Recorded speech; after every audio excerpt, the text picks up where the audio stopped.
There we go. That's the screen I wanted. What's up, everybody? I got it fixed. I got so many overlays. I got to keep track. I got to label them better. That's for sure. Hey, what's up, everybody? How's everybody doing tonight? In the chat, I see you guys in YouTube. How's everybody doing? Can you guys hear us good? Let's try to start there. How's the sound? Can you guys hear our oh, wait a minute, hold on. I had them muted. Can you guys say a few words? Let's make sure people can hear you First. There we go. Tech first. Okay, Second. I looked at the TWID tonight. It didn't look too bad. Didn't look too bad tonight. Okay. Okay, we're good there. I know Twitch always says I'm unstable. Give me a break. I'm running at 8,000. That's what you tell me to run it at. So Ignore it. I thought it was 6,000. Is it 6? That's why then. I'll change it later. 6. 6 is the max you can do. I'll edit it in post. Okay. All right, good deal. Hello, everybody in Twitch. How you doing? Everybody doing okay? Can you hear us? Okay. Twitch, how you doing? Yep, I just played it back. We are good there. All right, let's do a podcast. You saw the notes right there, HD? How we're going to process things tonight? Okay. Yep. I did, sir. Are you ready for your test? My test. I studied really hard for my test. I picked out questions for you for the speed run tonight. In the notes, paragraph 3, subsection D. Secret. What does it say? Secret questions. Secret Bob questions. the Builder. Do I have everything we need? I forgot. Let's go. Let's podcast. Yes. All right. All right, everybody good? Here we go. 3, 2.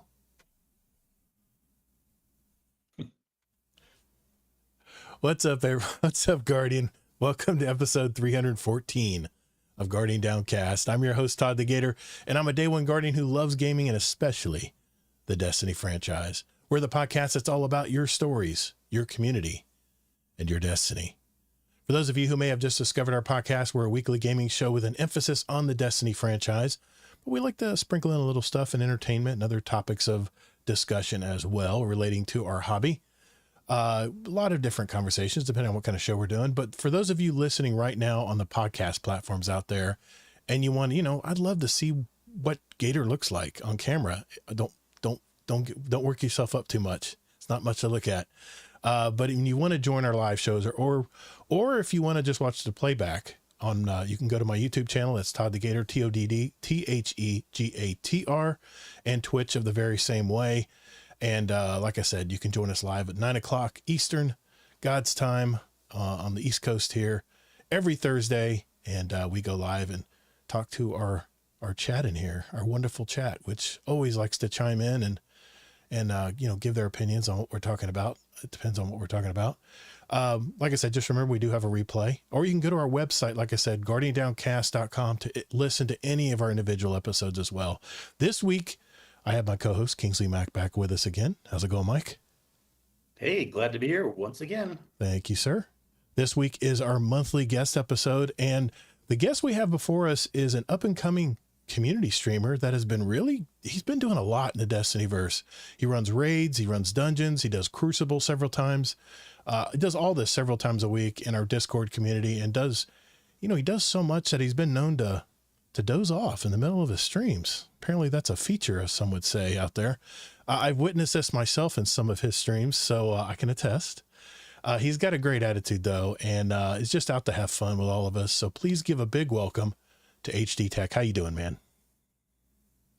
I'm doing good. Glad to be here. Your favorite sleepy streamer reporting to duty, Captain Sir. Thanks, man.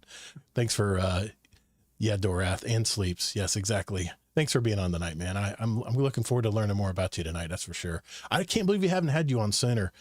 I think we're having a guest episode, and you were in the chat talking and stuff. And I said, why? I asked Kingsley after one of the shows. I said, why has HD not been on the show yet? And he goes, I don't know. I said, I guess I just forgot. We got so many new members coming in all the time in our community. And I like to focus on those, our community, instead of going to find other streamers and, other people that are outside our community. I want to bring people on the show that are in our community. That's what this is about. It's about our stories, everything that happens in our community. So like I said, thanks HD for being on tonight. Now that most of us have played through a majority of the new content in Edge of Fate, this week is all about our review of what we've seen so far from Bungie's Edge of Fate. Not only will we talk about the positives and the negatives of the game, but we'll also try to give you some tips and tricks as we go along as well.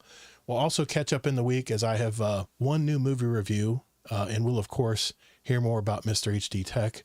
I'll put him through the paces in our fast fire question and answer segment we call the Speed Run. If there's any questions from our community, we'll be sure to answer those later in the show. So if you do have a question for them to chat tonight, write it down on a sticky note or whatever. You guys use those still? These little sticky note things? I got them on my computer too. Anyway. Why is HD Tech so cool? Okay. So anyway, if you have a question for us, make sure you that way. Sorry. Make sure you write them down. And when we get to that segment tonight, you guys can ask them. I didn't give anybody any notice last week. So when it came to question time, everyone was like, it's like crickets. So I was like, okay, sounds good. It'll be a short question for the show this week. I do want to put out a spoiler warning because we are going to spoil Edge of Fate tonight. So if you have not played through the story, the campaign, and you do not want to be spoiled, this is your only fair warning that we are going to get into all kinds of Edge of Fate tonight. Our policy usually in our community is we mum's the word. It's always impressions and general impressions our first week when any new content is out from Bungie. But tonight we're going to get into it. It's a deep dive. So keep that in mind. Yes, we'll make sure that keep that in mind. We will be spoiling many parts of Edge of Fate. Later in the show also, we have our question of the week that I put in the Discord. This is a survey we put out concerning a specific question that we come up with every week. And usually I'll sound off any results. I'll read the comments from anybody who leaves a comment as well from our Discord. And we'll do that also before we leave tonight. And of course, what would a guest episode be without adding some music to our Guardian Downcast show playlist on Spotify and Apple Music? The links will be in our Discord. Also in our show notes down below if you want to follow along and see what we've been adding ever since we started this podcast in 2019. So it's kind of a time capsule. Anyway, it's the Edge of Fate review show this week. So if everyone's ready, let's roll.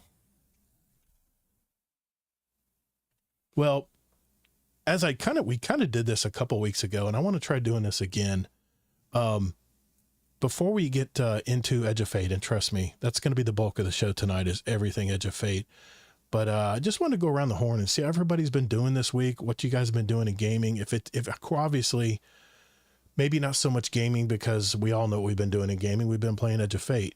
But I've heard that both of you have tried the new raid. I think you both said you both tried the new raid. How far did you guys get in the raid? I'm just curious. You want to go first, Kingsley, or me go first? Oh, guest first, please.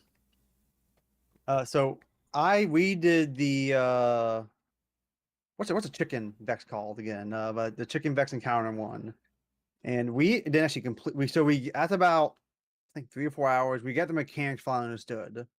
So we knew what we'd do when else we had a timing issue, but we finally got around to getting the mechanics down. And we just spent the whole night on one encounter. Now you can. I'm sure Kingsley will elaborate on this, but you can pick your encounter. So it's not really how far do you go, it's what direction you went. I heard about that. On what you wanted to do. Yep. So it's not like a linear progression. Like I know Kingsley did a different boss than we did. Yeah. But the one we didn't actually get pleading it, but the mechanics are so different from this raid, from any other raid. It's just nuts how the direction Bungie went with it. Yeah, Space Chicken Dora. Yes, Space Chickens. What's up, JD Kent? Why the thing? Yeah, but no, it was really fun. It was nice having new content. Just not looking at spoilers, just hop in and figure it out. And looking at buffs, looking at what's going on in the scene, and trying to use data to really figure out what's going on with it. Yeah, I love how it's choose your boss. I like that. There's 4 bosses total from what I heard. 4 bosses, 4 encounters for the raid. Okay, 3 encounters in the final. So the final one is always the final, I guess. Okay, that makes sense. Yep. Well, before we get into Edge of Fate, anything else that's been going on in your lives? Anything else outside of gaming that you guys have been up to? I mean, I have a movie review I wanted to mention here before we jump down the rabbit hole, so to speak. give you guys a chance. I'll give you guys a chance to think about it if you want. Yeah, I'll go, and then if you have anything else Yeah. you want to loop back to afterwards, Tech. Yeah, I don't know if we'll talk more. It kind of goes into a conversation with Tower Deltas too, but Yeah. and then I want to talk about a review. Okay. I've been keep forgetting week after week of my controller that I bought recently. But yeah, hopped in. I mean, we did a King's Fall last night too. I'll talk more about that later with Power Deltas. And then I did the new raid with a different crew. Early impressions are the raid seems really good.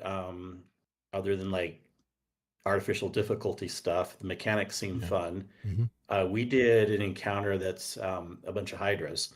And the raid, from what I've seen with other encounters after I went in blind, then I started looking at it some more. So I saw what Tech's crew was at. They were kind of doing the same night we were. And we did an encounter with Hydras. And it was so funny because I was correct, at least in an aspect, when they showed a picture in the TWID a week or two ago. It showed the emblem shows like 9 symbolism on it. I'm like, ooh, it seems like it's gonna be a 9-based raid. Well, when you first load in, it is 9 architecture, but then it's like they're putting these little like encounters. They're throwing these little encounters at you. And the Hydra one I like to call the circus tent because you load in and it's like you're underneath the circus tent. Huh. And the mechanics are a lot of fun. We went totally blind. Took us a very long time to figure all of it out. Didn't get done either because it eventually came down to power issues and people not staying alive and stuff like that. But I had a blast. Team was super chill. And the thing about the raid is it's reminding me a lot of like Garden of Salvation raid, mostly because of the Vex, of course. Okay. I highly recommend a Void machine gun or something like Telesto because there's a lot of Void Minotaurs. And you need to take their because they're powerful at the Delta issues that we're having right now, and you need to take them down quick. Okay. So some kind of a Void weapon. It doesn't have to be those two. But yeah, a lot of fun. That's all. I'm sure we'll have more reviews on it later. Oh, we're gonna yeah. Well, we're gonna brush on the raid. I don't have a lot to say about the raid because I haven't run it, but I did hear some beef that people had during the raid race. But we'll get into that later. And even after too. Even still now. Oh yeah, Yep. yeah. I know. So no. One thing you ran I had a question Wait. for you. You guys were running a King's Fall last night, and you said that because of this new system, that even the old raids are a little tough now. Is that what do you mean by that? Is there a Delta not really involved? tough. Oh yeah, it's a big issue. Okay, The game's not in a good state right now with all the power deltas. I'll get more into details of that later. All right, but- sounds good. Yeah. Oh, HD, what do you? Oh, go ahead. Sorry. Oh, so So, hold on. So I keep forgetting week after week, and I wanted to give a review on the DualSense Edge controller. that oh I yeah, got a while ago. yeah, definitely. This is the high end. It's equivalent to Sony finally makes a first party equivalent to like a Scuf or an Astro Okay. or an Xbox Elite or something like that. And I've always had higher end controllers for a while because I really like having the back buttons. And you don't have to use them. Yeah, little. But I really paddles. like that. And I started on my PS4 with a Astro because Scuf wasn't good back then. They had issues with like the sticks breaking and stuff like that. Then the one right before this is I moved to a Scuf controller that actually Sony certified. So it really was the PlayStation controller, but it was just Scuf putting their name on it and making it a pro controller. Mm-hmm. And then that one broke. And when I say broke, I still use these pro controllers for like several years before they break. Mm-hmm. And then I had to get a new one. I'm like, well, I heard that Sony makes a first party one now. And it's normally $200, but I got it on sale for like $160. It was on a That's sale not bad. a months ago. They're like $80. Highly- PS5s are I $80. Yeah, I love this controller. It is really good. Now, if anyone isn't aware what a pro controller does, it's more than just the buttons on the back. And also you may say like, well, why do we need the buttons on the back? Well, the biggest thing why you want buttons on the back is for thumb tiredness. Mhm. L3 and R3, once you get used to using buttons on the back instead of clicking in L3 to run or clicking in R3, that is a pain. Once you get used to like running with just hitting something on the back, it changes your life. You can just aim better. You can do all sorts of things better with that. Of course, you can map to whatever you want. There's also other things a pro controller does, like you can remap all the buttons. You can have like different trigger sensitivities, different profiles. One thing that came out right now too, just today, was Sony had a new PlayStation 5 firmware that updated the controller software Oh, too on okay. regular and DualSense edges. Very nice. And they can now have multiple Bluetooth profiles. So right now, when I wanted to switch from my PlayStation to my PC, and I play 95% of my PC with a controller actually. Me too. But when I wanted to switch back and forth, I'd have to repair it. Mhm. You don't have to do that anymore. As of today, you can create multiple pairing profiles, so I can have this paired to What? my computer, my PlayStation, my laptop all at the Nice. same time and just switch profiles. So Gotta love that, man. highly recommend it. It is a nice controller. I play controller on PC. Some people are surprised when they hear that. I've always played controller on PC. It works well. Yeah, me too. Really well. In fact, controller on PC works better than controller on PlayStation because of the extra frames you get and everything like that. So highly recommend it, anyone, if you're looking for the DualSense Edge. I know it's pricey, but Yeah. good quality controller. I got a question for you. I've been playing, I told you that the sound's been cutting out on my PS5. It's annoying as hell, unless you're playing.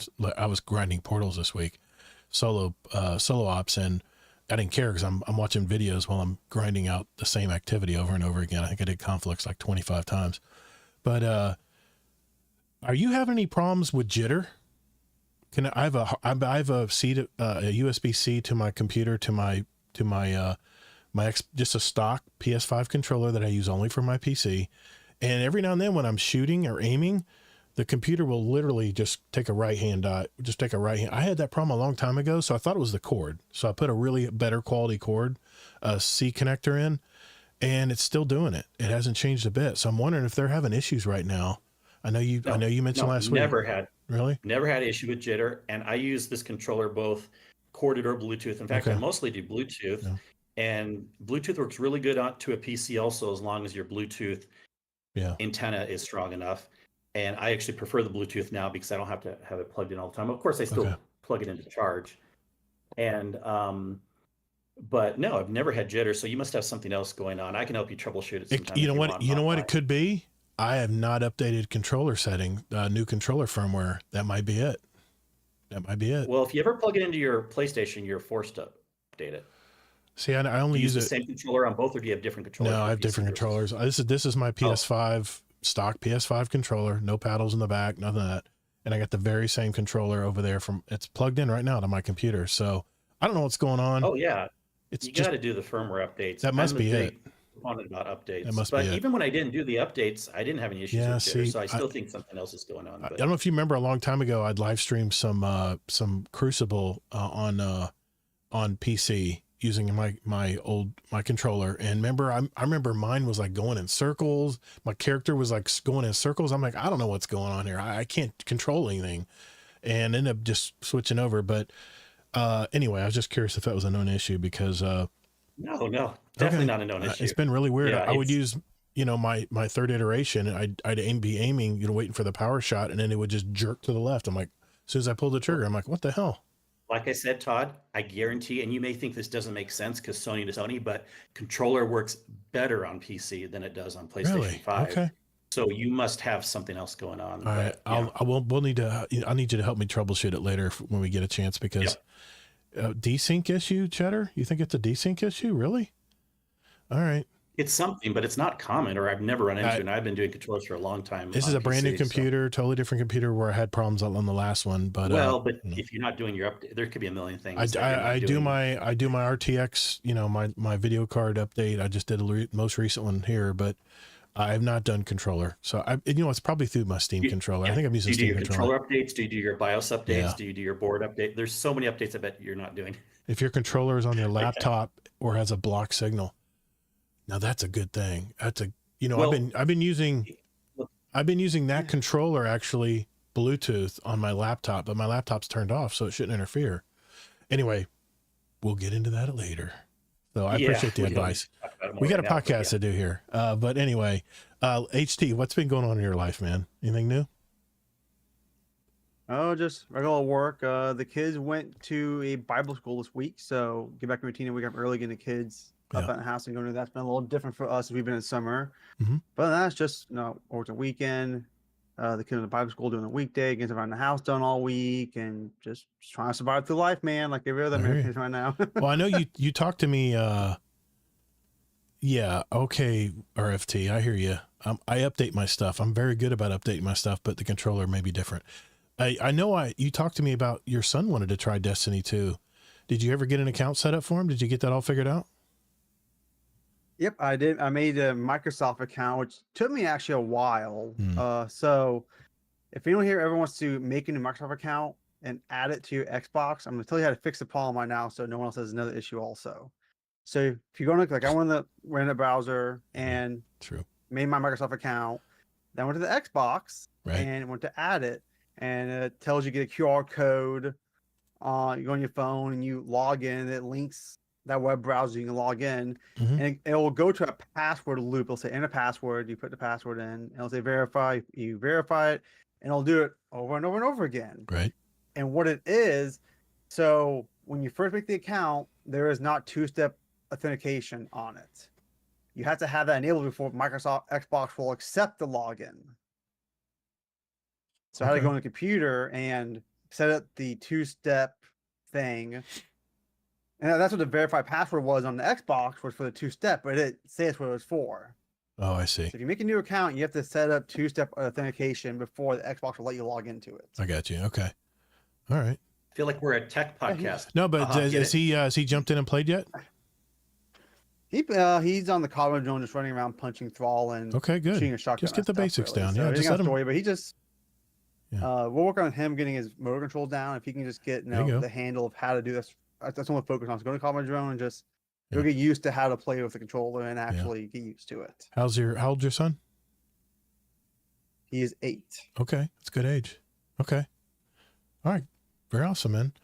Well, before we get into Destiny, our deep dive here, I want to clarify one thing. I did finish the Legend campaign on Edge of Fate. I'll share my review later on that, and I did some of the post-campaign activities. And again, we'll talk about that later. But I said on a previous show that the aspects and fragments for Stasis was a pain in the ass because you had to go to Europa and keep running, which I call Ice Planet Hoth.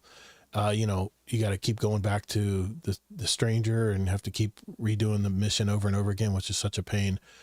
Shout out to my bud, Arisen Phoenix. He wanted to let me know that you can now access and purchase all the upgrades from Elsie Bray, just like you do with Ikora on the light subclasses.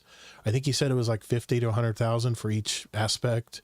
Similar, money as far as a Glimmer, as far as to what Ikora, you have to pay Ikora to fill out your stuff, but you can actually get all your Stasis stuff now just by purchasing it. So he did mention that you do need to finish the campaign in order to do that. So thanks again for letting me know there, Arisen Phoenix. Just want to let you, just want to give you a heads up and a shout out for that, because I had no clue that you could do that. Now I can get all my Stasis and all my alt accounts. So it's perfect.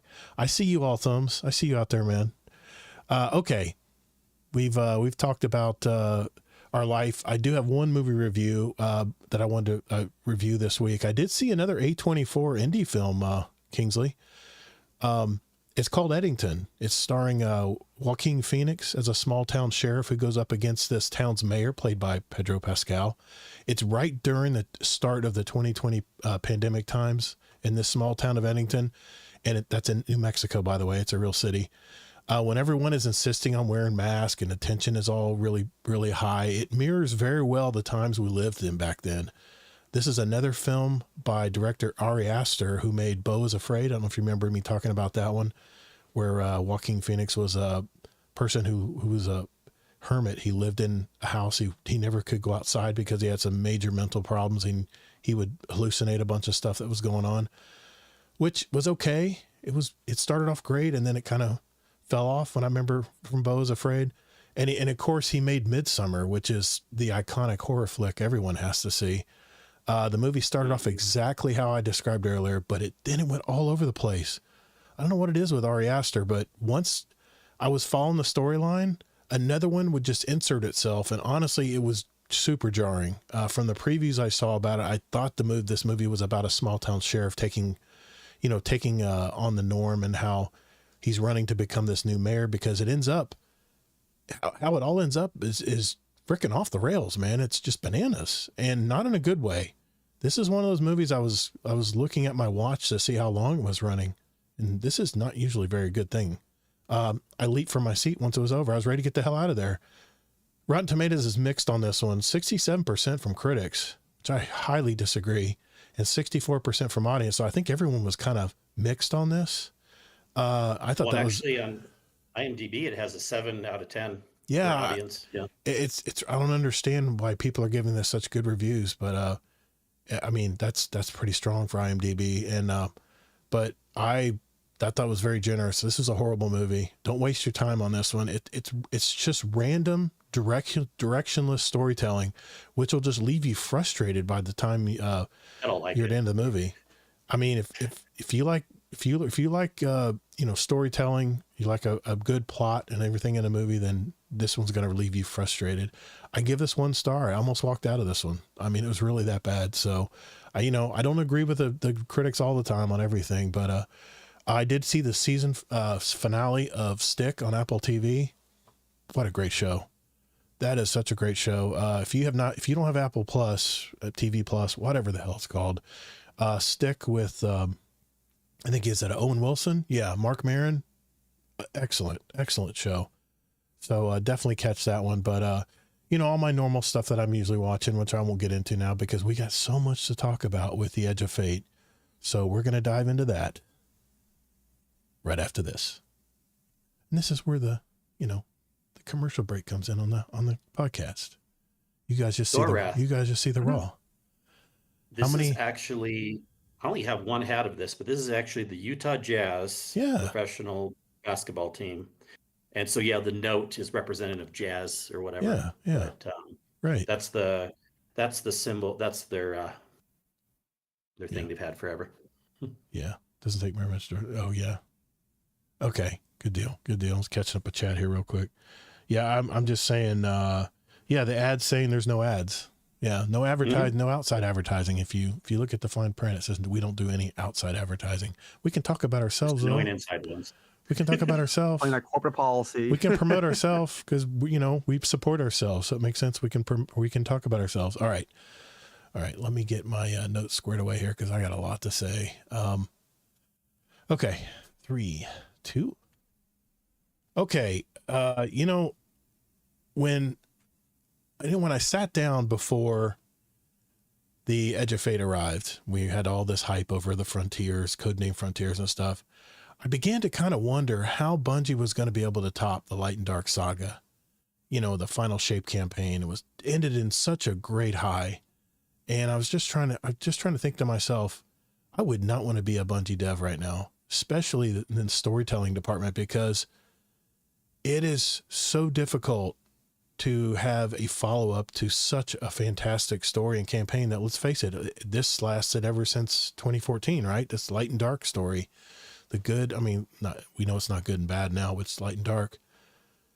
But it never occurred to me that Bungie would actually take this direction in the Destinyverse, but somehow those very mysterious members of the Nine, which started out as this strange-looking Xur character in the tower in the original Destiny back in 2014, they finally entered the picture.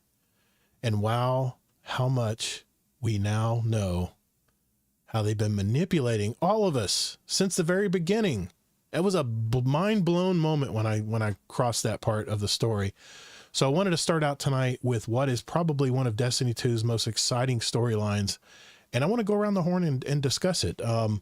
We all start out, of course, with this anomaly that Ikora finds on Earth, right? There's this train car that jumps out of an alternate reality. And this creates the invitation for us to go down this rabbit hole. Then we, of course, discover the Ionians, this race that was stranded on Kepler, where they watched the collapse from the edge of space centuries ago. And then, of course, probably the star of the show is when we discover Lodi, a human from the 60s that worked in a secret government agency called the Department of External Observations, where he was, I like to call it the Matrix effect into Kepler reality. It just really started off really strong how this story gets started. I mean, what did you guys think?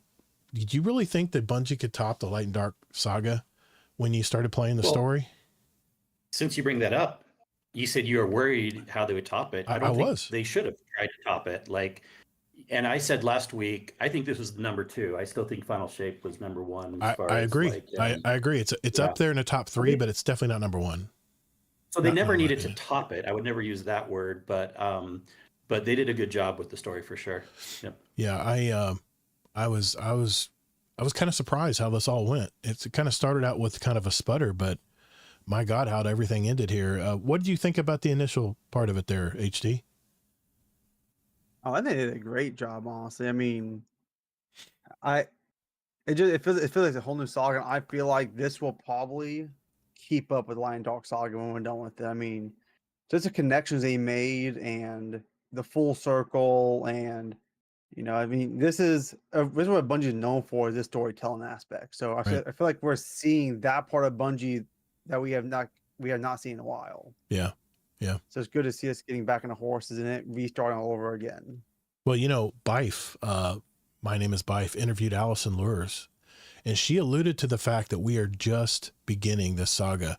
So who knows? I don't know how Renegades is going to tie into this, but she states that the 9 members are huge beings. They actually embody a whole planet, and that I guess each one of the 9 is assigned to one universe or planetary system. And 3, which is the crux of this, is really the center of this whole story. She is assigned to our universe, Earth, and the Milky Way. And we find out later what happens to 3, but 3 is the one who starts all of this. She gets all the ball rolling here and pulls us into this alternate reality or other time warp or black hole, whatever you want to call it, that gets us to Kepler. But I tell you, my favorite cutscene of the entire campaign is where we find out that Ikora was also part of this agency and was purposely killed in order for 3, the member 3 of the 9, that was assigned to Earth, to bring her to where she is now as a guardian in the centuries way later in this whole story. And that was kind of a mind blown moment for me, because that means the Witness, everything we fought, the Witness, Crota, every enemy we've crossed has been at least indirectly manipulated by the 9. And they say that, we've been here longer than the Traveler. So this is just crazy, man. Cause now here we think we're playing chess on this level when the 9 are well above us looking down. And it's just freaky how this whole story comes about. But, we discover Orin, the emissary that, that was actually had a relationship with the Drifter, that she's been manipulating everything, that the 9 have been manipulating everything that they do in the past Destiny story. And she decides to quit. She's had enough. Her will is not her own, but she wants to have her own will. She literally breaks out. That's the first cutscene of the story. She cuts out of her skin and is now no longer the emissary. So there's a void now within the 9. There's nobody that is an emissary to, I guess, the Guardians. I don't know how far that emissary stretches, but I mean, when we first saw that cutscene, man, what did you guys think? I mean, is she considered a Guardian? She's not a Guardian, right? But she's a Paladin? Is she a Titan? What is she exactly? I'm just curious. I don't remember anymore. It's been like a week since I finished it. Oh man, give me a break. You remember? Well, I mean, she mentioned her ghost is buried somewhere. So I mean, the ghost still exists. Okay, So she would was she a still Guardian. Okay. No, she was a Guardian Right. before she went. What is she now? Is what Todd was wondering. What is I she was gonna say, I don't know considered? if she still has a ghost. The ghost is Mhm. still, I don't know if it's alive or not, but the Right. ghost is still there. I mean, Right. because one of the side stories is she has to go find. She has to go find it. Right. That's one of the side stories going on. Well, yeah, Okay. we all know I mean, she you're used to talking be a about- Guardian. Like people are saying in the Mhm. chat too. Right. She's just, yeah. But I don't know what she is now. I mean, I don't know that they did tell us really, right? Yeah, Ron, we're I don't heavy think in specifically. we're heavy into Yeah. spoilers. But you probably joined late, but we're spoiling everything we've played. We're spoiling. We went a whole week without spoiling anything. And there were some podcasts out there that did spoil stuff, and I had to I couldn't listen to them because I didn't finish the campaign yet. So tonight we're going all in, man. We're talking about it all. So And to bring up some points. This goes with the chat and something you were saying too, Todd. Mhm. Just some clarifications on Yes.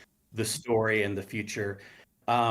They did say there's a 2-year plan right now, and it's Right. called the Fate Saga. Right. And they didn't necessarily say it's going to be all 9 based. The wording they're saying is the Fate Saga explores various mysteries of the Destiny universe, Okay. provoking players to ask questions while also serving as a starting point for new players. Okay. And then after Renegades, we have Shattered Cycle, and then we have The Alchemist. Right. And with a name like The Alchemist, Mhm. that doesn't really sound 9 based. It could still be. Right. And yeah, they could go longer too. Like we have a chat, we have a Mr. Dead Rabbit said they didn't, so they won't lock themselves into a certain amount. Yeah, I like they're that. not going to lock into like No. an end, but This we isn't know a- it's going for at least 2 years. Then they Yeah. can change their mind, do They something did- else if they want. They definitely did not say this was a 10-year project. Thank God they didn't say that, because who knows these days how long games last, you know? But the fact that they've got 2 years of plans here, they've basically worked out the story for the next 2 years. That's good. I like that. It's not too long. It's not too short. I think it's perfect. But here's the thing that I was kind of alluding to this last week, but I couldn't really spoil anything. But Episode Echoes actually ties in to the Edge of Fate, because Mara Sundaresh, which was called the Conductor in Echoes, if you played Echoes, she got one of those, what would they call it? The Echoes, I guess, right? Echoes. Yeah, she got one of the Echoes Yes, that came Echoes, from was it from the Traveler or from the Witness? Where did these? I can't It was remember. from the witness dying. That's the right. echoes came from That's the right. witness died. Yes. The powers went through the universe, and Right. Yeah. Yes, there we go. Yeah, she died working for Mara and was raised to be a guardian. Okay, I got you. Here's the thing, though. Mara is there's this black hole, and this black hole, the It's reason Maya, by the Singularity. way, Maya. Maya. Did I not say Mara. Mara? Maya. Yeah, Maya did. Sundaresh. Yeah, Maya. Oh, I'm reading JD Kent. He said Mara. Now we have this black hole over Kepler, right? And we're like, what is this black hole? Well, come to find out, we know what it is. It's an anomaly because 3 is killed, right?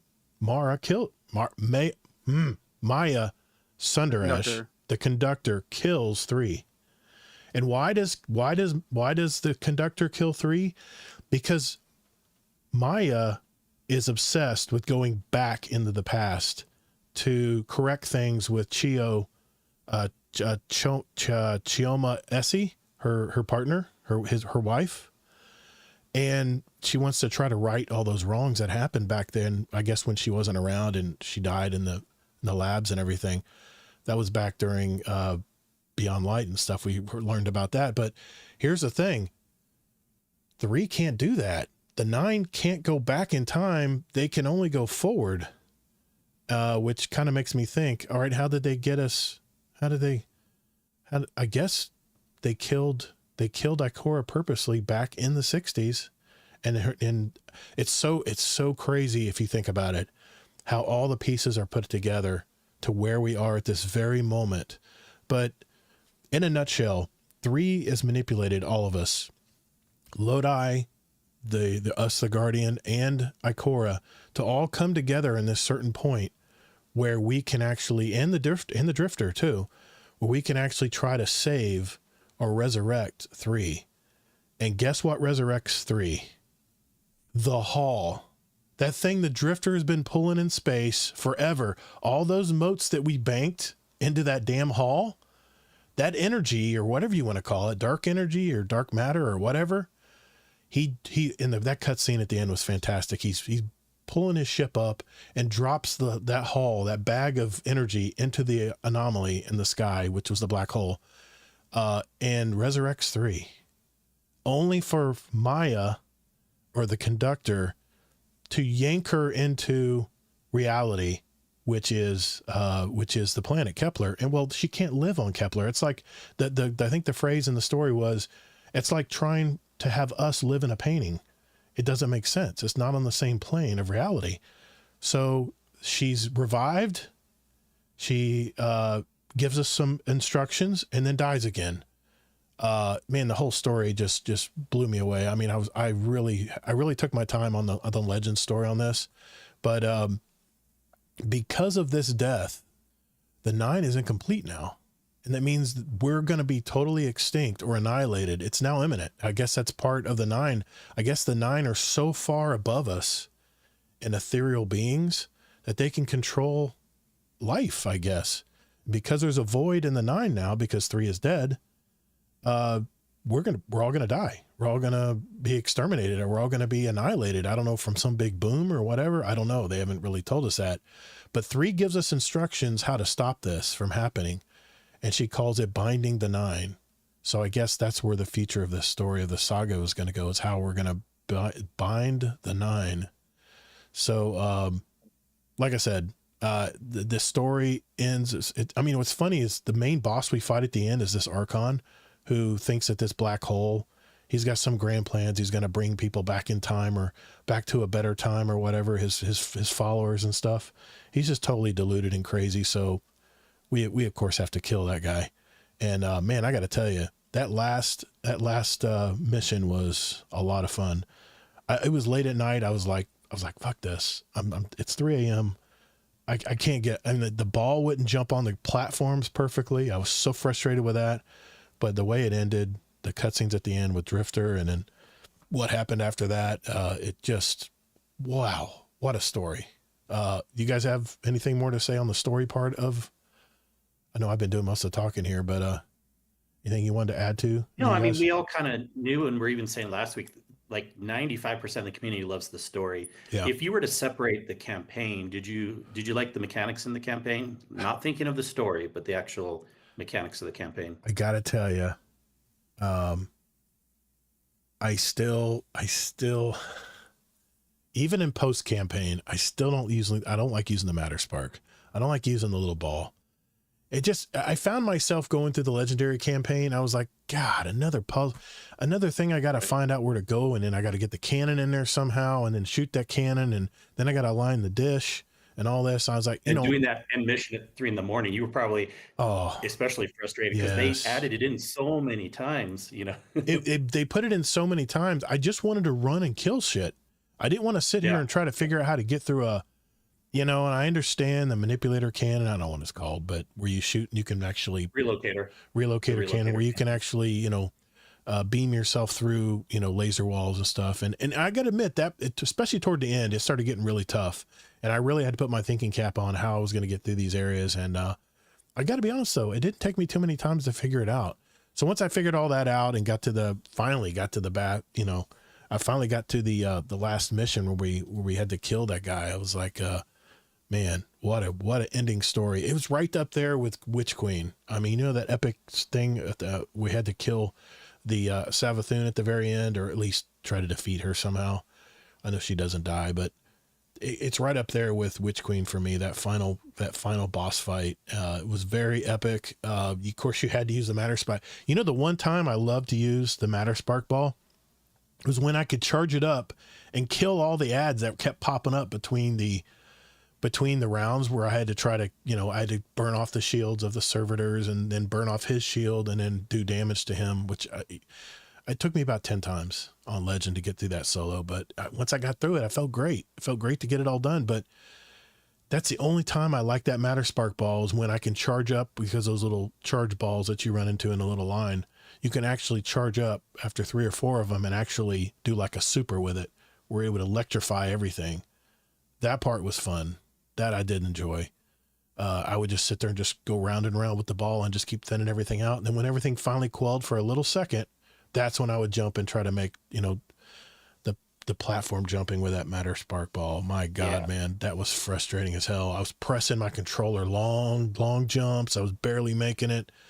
But the mechanics, to answer your question, I guess the mechanics were okay. But I got so many notes on all this stuff, but I want you guys to talk. What do you guys think overall of the story, the Legend campaign? Did you guys play Legend? Did you play normal? What did you guys do?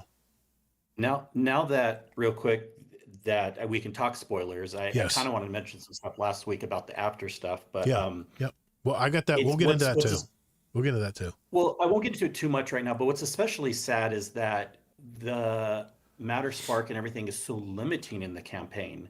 And it's so much better afterwards, because you can do the ball unlimited. You don't have to wait for it to be a timed based. it just works better. There's even a way you can upgrade it after the fact, so there's more damage resistance and Mhm. everything. Okay. So that's all I wanted to say on that. Oh yeah. There's I yeah. Yeah, and I'm curious what Tech thinks. I'm really glad I ended up this way too because of a few different issues. But as everyone knows, I love running the campaign on normal just to be done with it quickly because I want to I don't want to be it's partially several things, spoilers, but everyone's pretty good with not talking about spoilers. But I just kind of want to experience it really quick because it's exciting. Yeah, it is. And then I'm like, I'll go back and play it harder afterwards. But I didn't do Legend at all this time. In fact, I've done the campaign now on Fabled. And I'm glad I didn't do Legend right away because there's a couple things that were going on. First, I got the campaign done quicker. Second, people are like, oh, but what about the exotic? Well, first of all, the exotic for the Warlock sucks, but you can get the exotic in the Civ activity afterwards. So you do not have to do the Legend campaign if you do the Civ activity. And third, now I don't have to do the campaign a third time. Right. So because you want to do it on Fable to do some extra little upgrades eventually. Right. So I'm really glad I didn't do Legend. Gotcha. But I'm curious what you think, Tech, on it. Hey, finishing it Coach Weed just subscribed with Prime. Thank you, sir. Appreciate you. I see you out there, man. Thank you, sir. Go ahead, Veggie. I thought the campaign was awesome, 100%. I like Kepler a lot personally. I think the overall, it feels different and good enough to be like a new refresh kind of to a destination. I'm not a fan of No Sparrow, but I guess I don't know why we couldn't have Sparrow and a Marrowspark still. I don't really get why technically we couldn't have both, but that's a give me for another time. Yeah. I like the puzzle. Like it makes you think differently. Like me and Keith talked about last week. I felt like they should have, I don't know how you would do it without giving it away, but like a highlight or a noise chime. Because there's like one mission, the charge mission, when you had to be a Marrowspark. And there's that little Hydra guy. He's immune. You have to go on the left and right side and destroy the little beacon things to drop his shield. One's a hole under a staircase. One's a small crack on the floor. Right. And I spent probably 20, 30 minutes easily my stream trying to figure that out that one night. It took forever to figure that out. It was horrible. Yeah. I'm sitting on stream like, I don't know where to go now. Like there's no diamonds, no noise, no nothing. And it was different. But because it's different, Bungie wants to do new direction. I think in the end it'll work out in the end and be better if they continue being different and keep this going on forward. Yeah, it's not going forward. This stuff's only gonna be on Kepler, remember, and then we're gonna have different things. That we know. Right. Yeah. That we know. It may tie future. We don't know for sure. Like Todd said before this came out, the future's unknown right now. Yeah. We really don't know what's going to evolve into this. Kepler, maybe they'll expand on Kepler next year. We just don't know what's going to happen. I'm pretty sure we'll have another destination with different abilities, is what I was getting at for the next expansion. And they're purposely doing that along with everything else. Everything's very temporary right now, like weapons, destinations, abilities, and then they kind of reset, and then the new destination will have new abilities that can kind of help so they don't have to tune it for all the locations in a way. So yeah, Mr. Dead Rabbit. I do like all the new materials. Yeah. Go on. No, I was just gonna say, Mr. Dead Rabbit, since you go to the tower, he's got a little gray now. He's got a little gray on his beard. Yes. Drifter does. From being 9, he's been 9 touched now. It's pretty cool. Yeah. Oh. But there were times, sorry, man. Sorry, I got 3 screens stared at me. There was a time when I would get to a part of the mission and there was nothing happening. I'm like, what the hell's going on here? Where I would actually jump into another room ahead of the story where the flow is a little slow. So that was a little frustrating, but overall, man, the campaign, I had the greatest time playing it. I actually thought I was playing Legend difficulty solo. I actually thought the campaign was pretty easy up until those last 3 missions. You can tell they ramped it up. The intensity, the enemies were getting stronger. Maybe it was because my power was getting higher too. I don't know how the Delta works on all that stuff, but I know we're going to get into that later. But the story, the actual mechanics involved in the story was really tough at those last 3 missions before the ending story. But anyway, I just wanted to kick off with the story because I thought that was probably the most positive thing about Edge of Fate for me anyway. And then there's so many other parts of this puzzle to put together. Dylan Danes, how you doing in the YouTube chat? How you doing? let's see, I mean, I got so many notes here. I'm kind of scattered a little bit here, but let's talk about the Portal experience, because obviously that is where we launch everything. That's how we go to Kepler, right? Everything, it seems, flows through the Portal now. What do you guys think so far, now that we're into week 2 now? What do you think about the Portal system overall? HD, we always go to you first, too, buddy. So I'm personally a big fan of it. I think it's a much needed. It's not perfect. I mean, there's not so much stuff in it yet, which hopefully they're going to add to it. But like, I was at work last weekend and I had my little AliVoc handheld and I had like half an hour on lunch break. I'm like, I want to go and do some activity. I just hop my handheld, get into like a fire off activity or a solo fire team. Go to the menu, click into it, and play it without hunting for stuff. It was really nice just to be able to hop in and do something really quick, and like focus. Like, okay, I'm gonna do this playlist and just do this. And I played the modifiers on solo stuff. So it's really cool. You can change and modify. I like how you're gonna get gear wise. It's not RNG. It's you can look at it like you say. Todd, the path is given to you. Go get it. Yeah, you know what you're gonna get, and you're gonna only gripe I have is some of the solo ops will buggy you the first week. Okay. Like I was on Devil's Lair doing it, and that was a part where you have to dang it. I sped run protect that sucker. Center while you're hacking it in 3 waves. Oh, and every time on a 3rd wave, there was one enemy got stuck in the hallway wall. Yeah. I had that happen to me too. He would have progressed because he was alive. I'm like, what's going on here? You're coaxing him out. You're like, come on, I'm right here. Shoot me. Hands up. Come on, shoot me. Yeah. And he wouldn't get out. He wouldn't get out of the wall. Yeah, he would have come. I saw the little void shield, but he got stuck in a wall. He wouldn't come out. Yeah. But that may have been a week 1 glitch. I don't know what was up with that. Yeah. But overall, I think the Portal is really cool. I just wish they would have added more of the old activities to the Portal, like old raids that you can put modifiers on and get tiered weapon for raid. I feel like they should incorporate the old dungeon raids so you can add modifiers to the old content and make it more fun to do again. Yeah. That would have been a big W for Bungie if they could incorporate old stuff. Bungie did state in the TWAB tonight, and we'll go over it briefly, is they are going to be adding a lot of stuff to the Portal. We'll talk about that in the TWAB. Not a lot. Well, they're gonna add some stuff. Okay, it's better than nothing. What do you think, Kingsley? Now you're in week 2. I have a feeling you're not very positive about this Portal system. Oh well, we have to be fair about. They're not adding a lot of stuff. Okay, they're gonna add some stuff. Okay. And this isn't just my opinion. I've been talking to other people about this too. I know.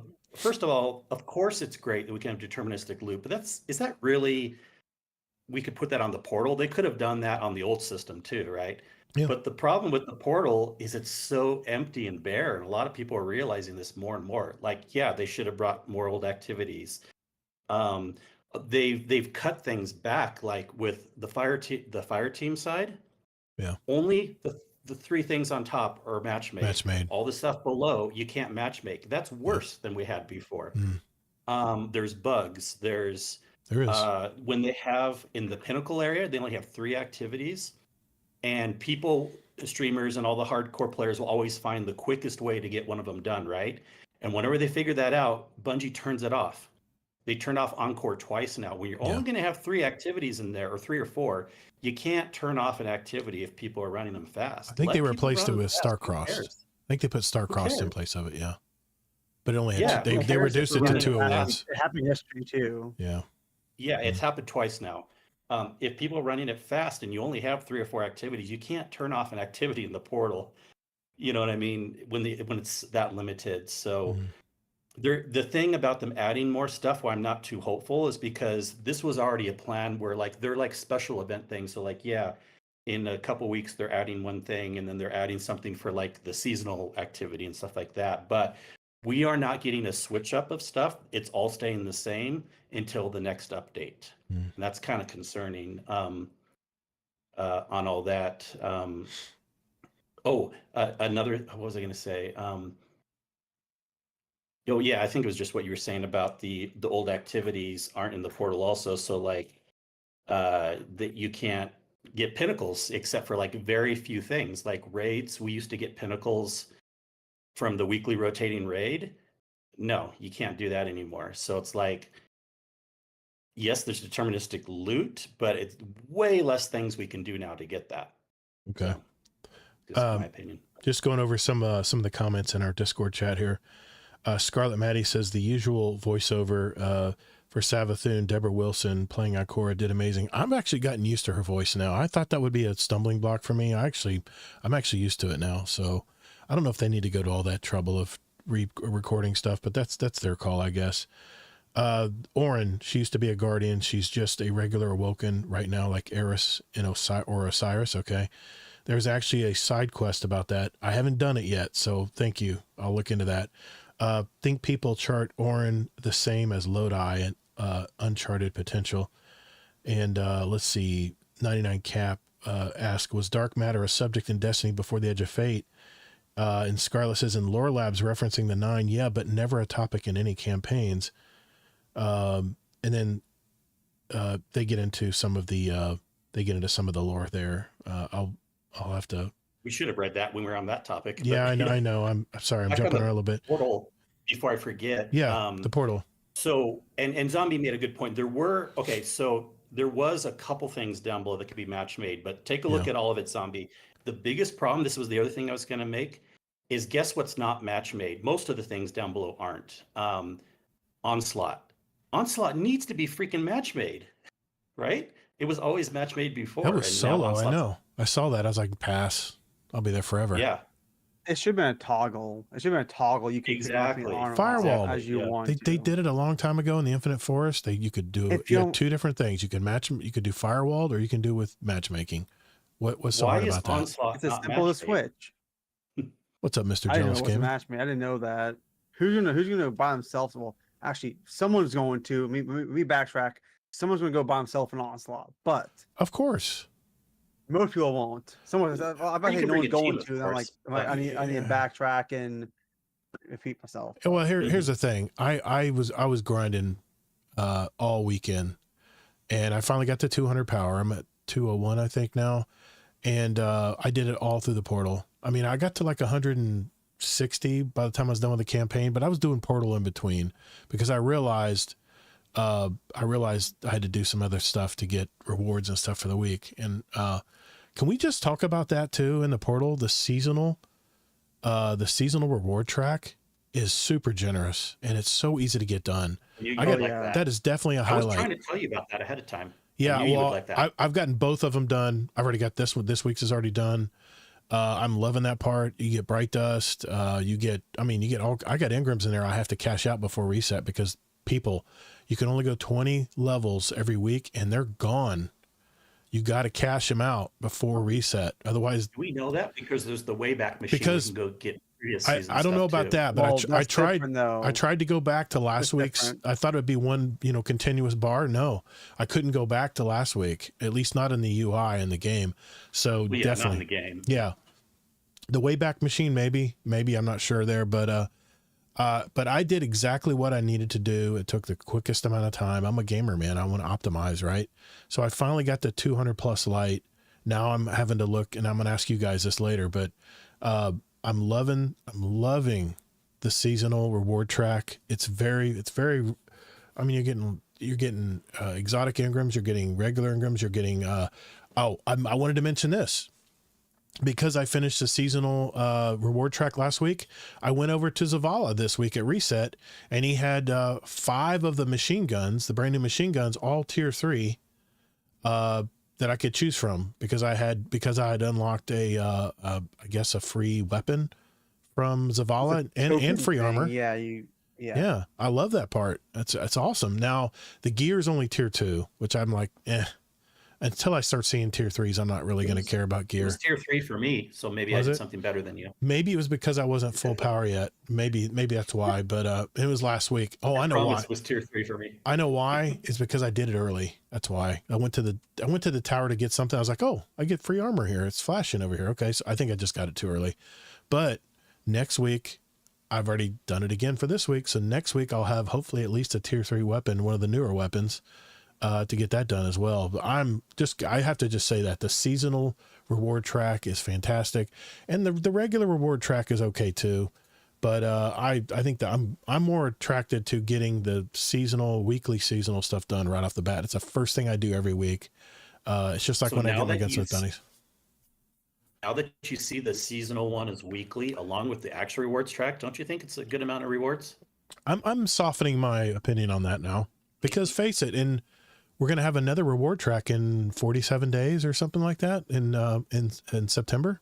So yeah, with the Ash and Iron update. Okay, count.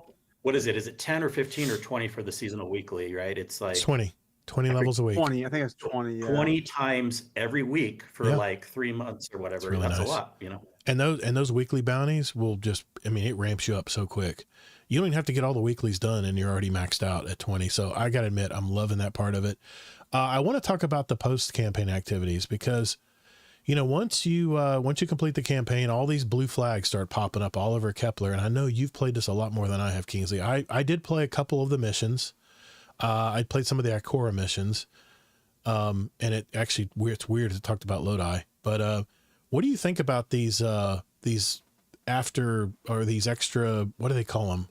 I used to call them adventures in Destiny 1. They're called side missions. Just side missions or little blue flag side missions. I mean, what do you think? Is this a good addition? Is this a plus or a minus?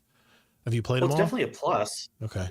It's not I don't see why anyone would say it's a minus. It's not affecting Okay. anyone if they don't want to Right. run them.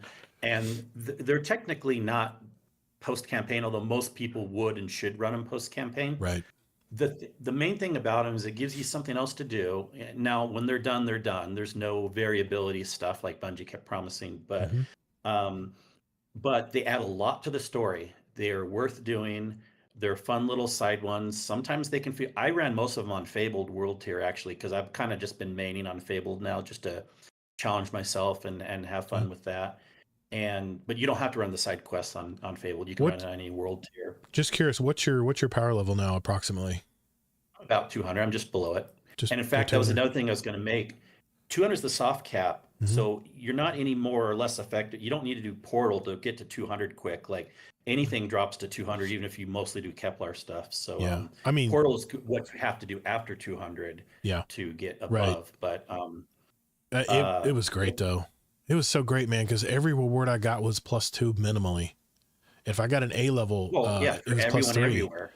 I mean, it didn't take me long. Right yeah, it didn't take me long to get to 200. So 200, I don't think is going to be much of a grind. I think most people will reach out pretty quick. That's the same as soft cap is always quick, even in the history of Destiny. But here's I asked you last week. I said, Kingsley, does power matter?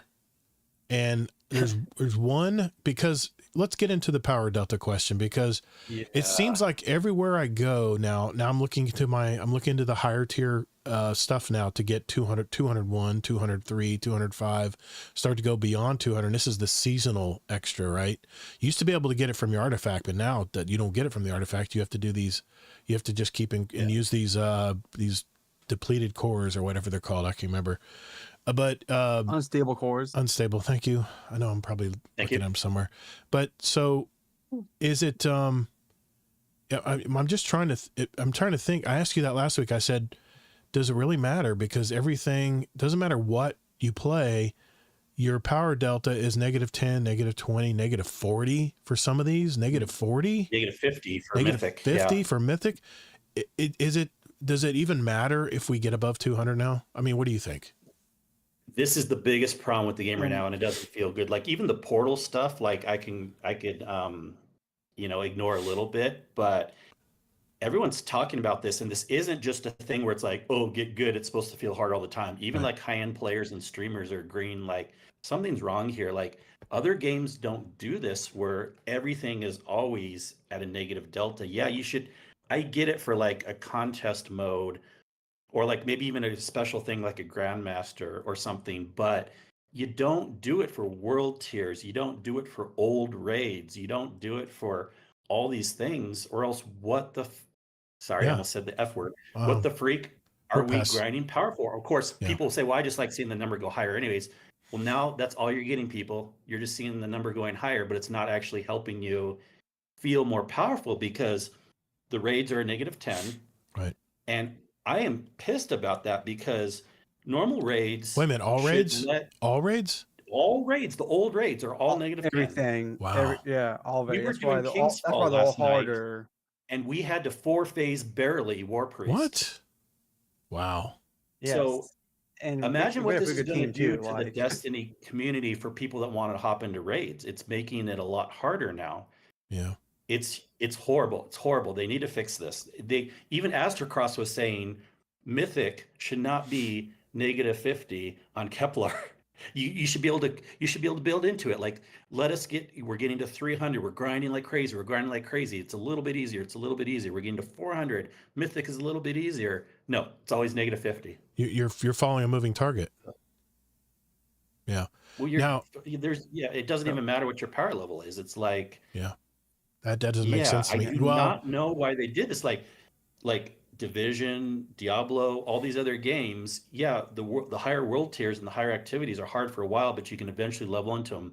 And I understand Destiny's had some precedents, like contest mode raid, Grandmaster Nightfall, some things here and there, but you don't do it for all the activities all the time. Mm-hmm. So it's really, really like disheartening. Now, I have hope that enough people are going to complain that Bungie will change this. But what do you think, Tech? Am I making too big of a deal of this? Like, what do you think? I personally liked it last night. They made it different and fun last night. For us who's always on King's Fall, last night. It was nice a little bit because we actually had to try a little more. But I don't think it should be that you feel a pick if you want to do the modifier, make it that hard. Mm-hmm. Yeah, I liked it, but I liked it for us as the veteran players who's done it all the time, not for someone coming in. Yeah. So I'm with you. It shouldn't be all the time. It should be normal light level all the time. So there is one place where light level does matter. On Kepler, if you want certain upgrades to get your tier 4 and 5 armor and weapons, you do need, I think it's, 350 and 400 or 350 and 450 you have to get in order to unlock. The two upgrades. The first one is you get the +1 automatically, the other one another +1 to the tier. If you want somewhere where it's relevant, that's the only place I know of where the light level will actually help you in something. Well, yeah, that's a good point, but that's a different point. That's what they call like the power requirement or the power floor to get in. But it's not there's upgrades. No, there's upgrades actually in it. That once you get X power level, you can, I don't know how you get the upgrade, if you materials or quest to unlock it. Once you get, it's a prereq to get X light level, and then all your Kepler gear is +1 or whatever. Yeah, it's a prereq, and they also had the prereq even for a contest mode raid. You had to be 100, which was a funny prereq because it didn't matter anyways, because it was for contest mode. I think people were saying they were guessing it was -40 or something for contest mode, and even that's not normal. Older contest mode raids in the past were like -30 or -25 or something like that. Yeah. If we want to get into that whole conversation. Yeah, Scarlet Maddie. Well, there was some talk. Yeah, I was gonna say Scarlet Maddie in the Discord said that it feels like everything's a bullet sponge right now. So yes, it's just everywhere you the go. power delta thing. Everything's harder. Everything. It's a combination of the power delta to the new stats being rolled in to reset. It's like a new game altogether again, and I think that's part of the issue. They all happen at one time. Between the delta, resetting light level, resetting the stats, and the whole 9 yards. It's a lot for in the first 2 weeks to happen in this game. When we came, last in final shape, everyone's up to the highest tier of gear and light level and village you could have. Right. And you reset everyone back to blueberry status. Like even the past 3 years, 2 years I've been playing Destiny a whole bunch, you didn't really reset at the bottom. You always stayed near the top the whole way progress. We went all the way to the bottom all over again, on top of the deltas and everything else. Wow.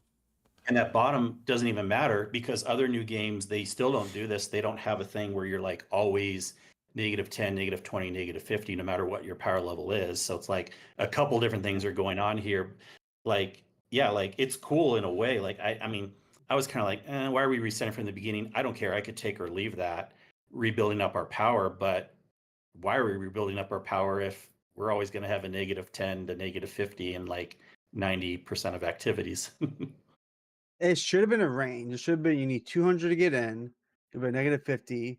And then if you're at 300, you ignore it. Like have a range. Like if you fall in this 100 range, you'll be -50. But if you get over X value, you can ignore this. And that will Yeah, motivate exactly. you That's how other games to do it. be Mhm. above that number. Mhm. Don't have everything if you have like a range or some Yeah. kind of boundary. Or else Mm. why I don't have any incentive. Well, I didn't really have incentive anyways, but I've talked to people, other people that don't feel like they have an incentive to power up, because if it's never going to feel even just a titch easier, other than literally just seeing the number go higher, Right. they have less incentive to power up. There's two areas where I think Bungie has done it right.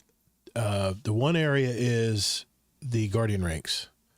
I now am looking to see what I need to do to increase my Guardian rank, because I've heard through the grapevine, of course, what are we here for, right? We want that tier 4 and tier 5 loot. We want the extra level armor. We want the extra level weapons. And I really have not kept much, except maybe a couple tier 3s. But in order to get the Guardian level up now, I'm like stuck on all these modifiers that I have to do in the portal. I'm working on 5. I think I'm at 4. I'm working towards 5 now. So I think what they're saying is once you get up to a certain level on your Guardian rank, which never used to mean anything, honestly, now it actually has an effect on what kind of loot. Now, has that happened? I don't know. And another thing I think, and I wanted to ask you this, Kingsley, now that you're playing Fabled in world tiers, are you getting at least tier 3 loot, or what kind of loot are you getting? You're getting tier 3. Yeah. Do you get anything higher than that, or just tier 3 mainly? Not on Fabled, and I don't think you're supposed to. Okay. And even on Fabled, you don't get it all the time, but you do get it often enough. Okay.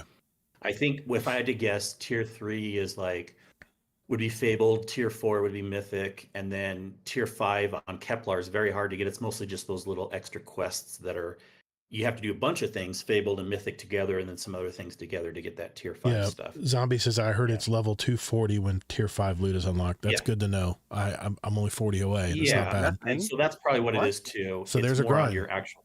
There's a reason for me to play. What I've always said, give me the path, give me the reason to play and invest time in the game to get the rewards, right? Tell me what reward I'm going to get. Now, the one thing that I've heard from some streamers is that they've been playing in Mythic and high levels of world tiers, and they're not getting some of the loot. They're getting like materials and stuff. I don't know if this is true. Everyone out there has been playing it, but maybe that was just a bug. I don't know. No, I know what you're saying on that, especially if it was some things from Fallout and Aztecross, a couple things going there. Mm-hmm. Part of it is again, anything that's not in the portal, you won't get the good loot. But then another thing is with Mythic being so freaking hard, and again, other games do this, the way Destiny's always kind of worked is you really only get the good loot when you finish a big thing. They're not just from little side chests or things like that. And so if you're on Mythic doing -50 below always, no matter what your power level is, right, and you're trying to do a little side thing of 5 Vex to the side that has that little thing where it gives a chest at the end. Right. And I saw some streamers grinding it. It took them even 10 minutes, super hard, dying a lot, stuff like that. Right. And then it popped nothing in the chest hardly. It was like you got to have loot dropping all the time on Mythic world tiers, good loot all the time, not from campaign end missions and specific things, but it needs to be dropping out of enemies, loot, right. exploding. You know what I mean? It doesn't have to be that crazy, but if you're gonna be in the meantime, especially if Destiny doesn't get rid of this -50 delta, they need to be handing the loot like candy, and people aren't getting it often enough on Mythic. Okay, good to know. Now, what is this? I guess it's called Sev. I always wanted to call it Sev. What is this deal where it only comes every 2 hours? What is up with that, man? Well, remember the Vex Incursion kind of was like that too. But people only have 2 hours to play. What if I've missed the window several times where I actually got, busy doing other stuff. It's not only 2 hours. I think it's random, isn't it, Kingsley? It's random. Pretty, you can look there was a countdown clock said 1 hour and 58 minutes. I'm like, what? Yeah, I don't think I've ever seen it come more often than an hour and a half. What the heck? They need to change that. But because I heard complain about that when the Vex event was around. I don't remember anyone complaining about when the Vex event was around. Yeah, but it came much more often, Kingsley. It came much more often. No, it didn't. Incursions didn't? Oh, the Vex Incursions came quite often. I'd say about every 45 minutes, maybe. I don't know. I thought like hours, like 2-3 hours sometimes in between them. I thought. Really? Okay. Maybe I'm 'Cause I remember I had They a just didn't notification on care to my play it, phone yeah. from a Discord. I didn't play a ton of incursions, I had a but notification on my phone. yeah. Oh well. Well, I mean, that's the one thing I do like. Bungie's like, hey, listen, for those of you who want to grind and make number go up at a certain level, we're going to start giving you some really cool loot. And especially because I play Crucible, man, having a tier 3 weapon at least is going to be much more important than having a tier 1 weapon where I don't have enhanced traits now that I can't enhance weapons anymore.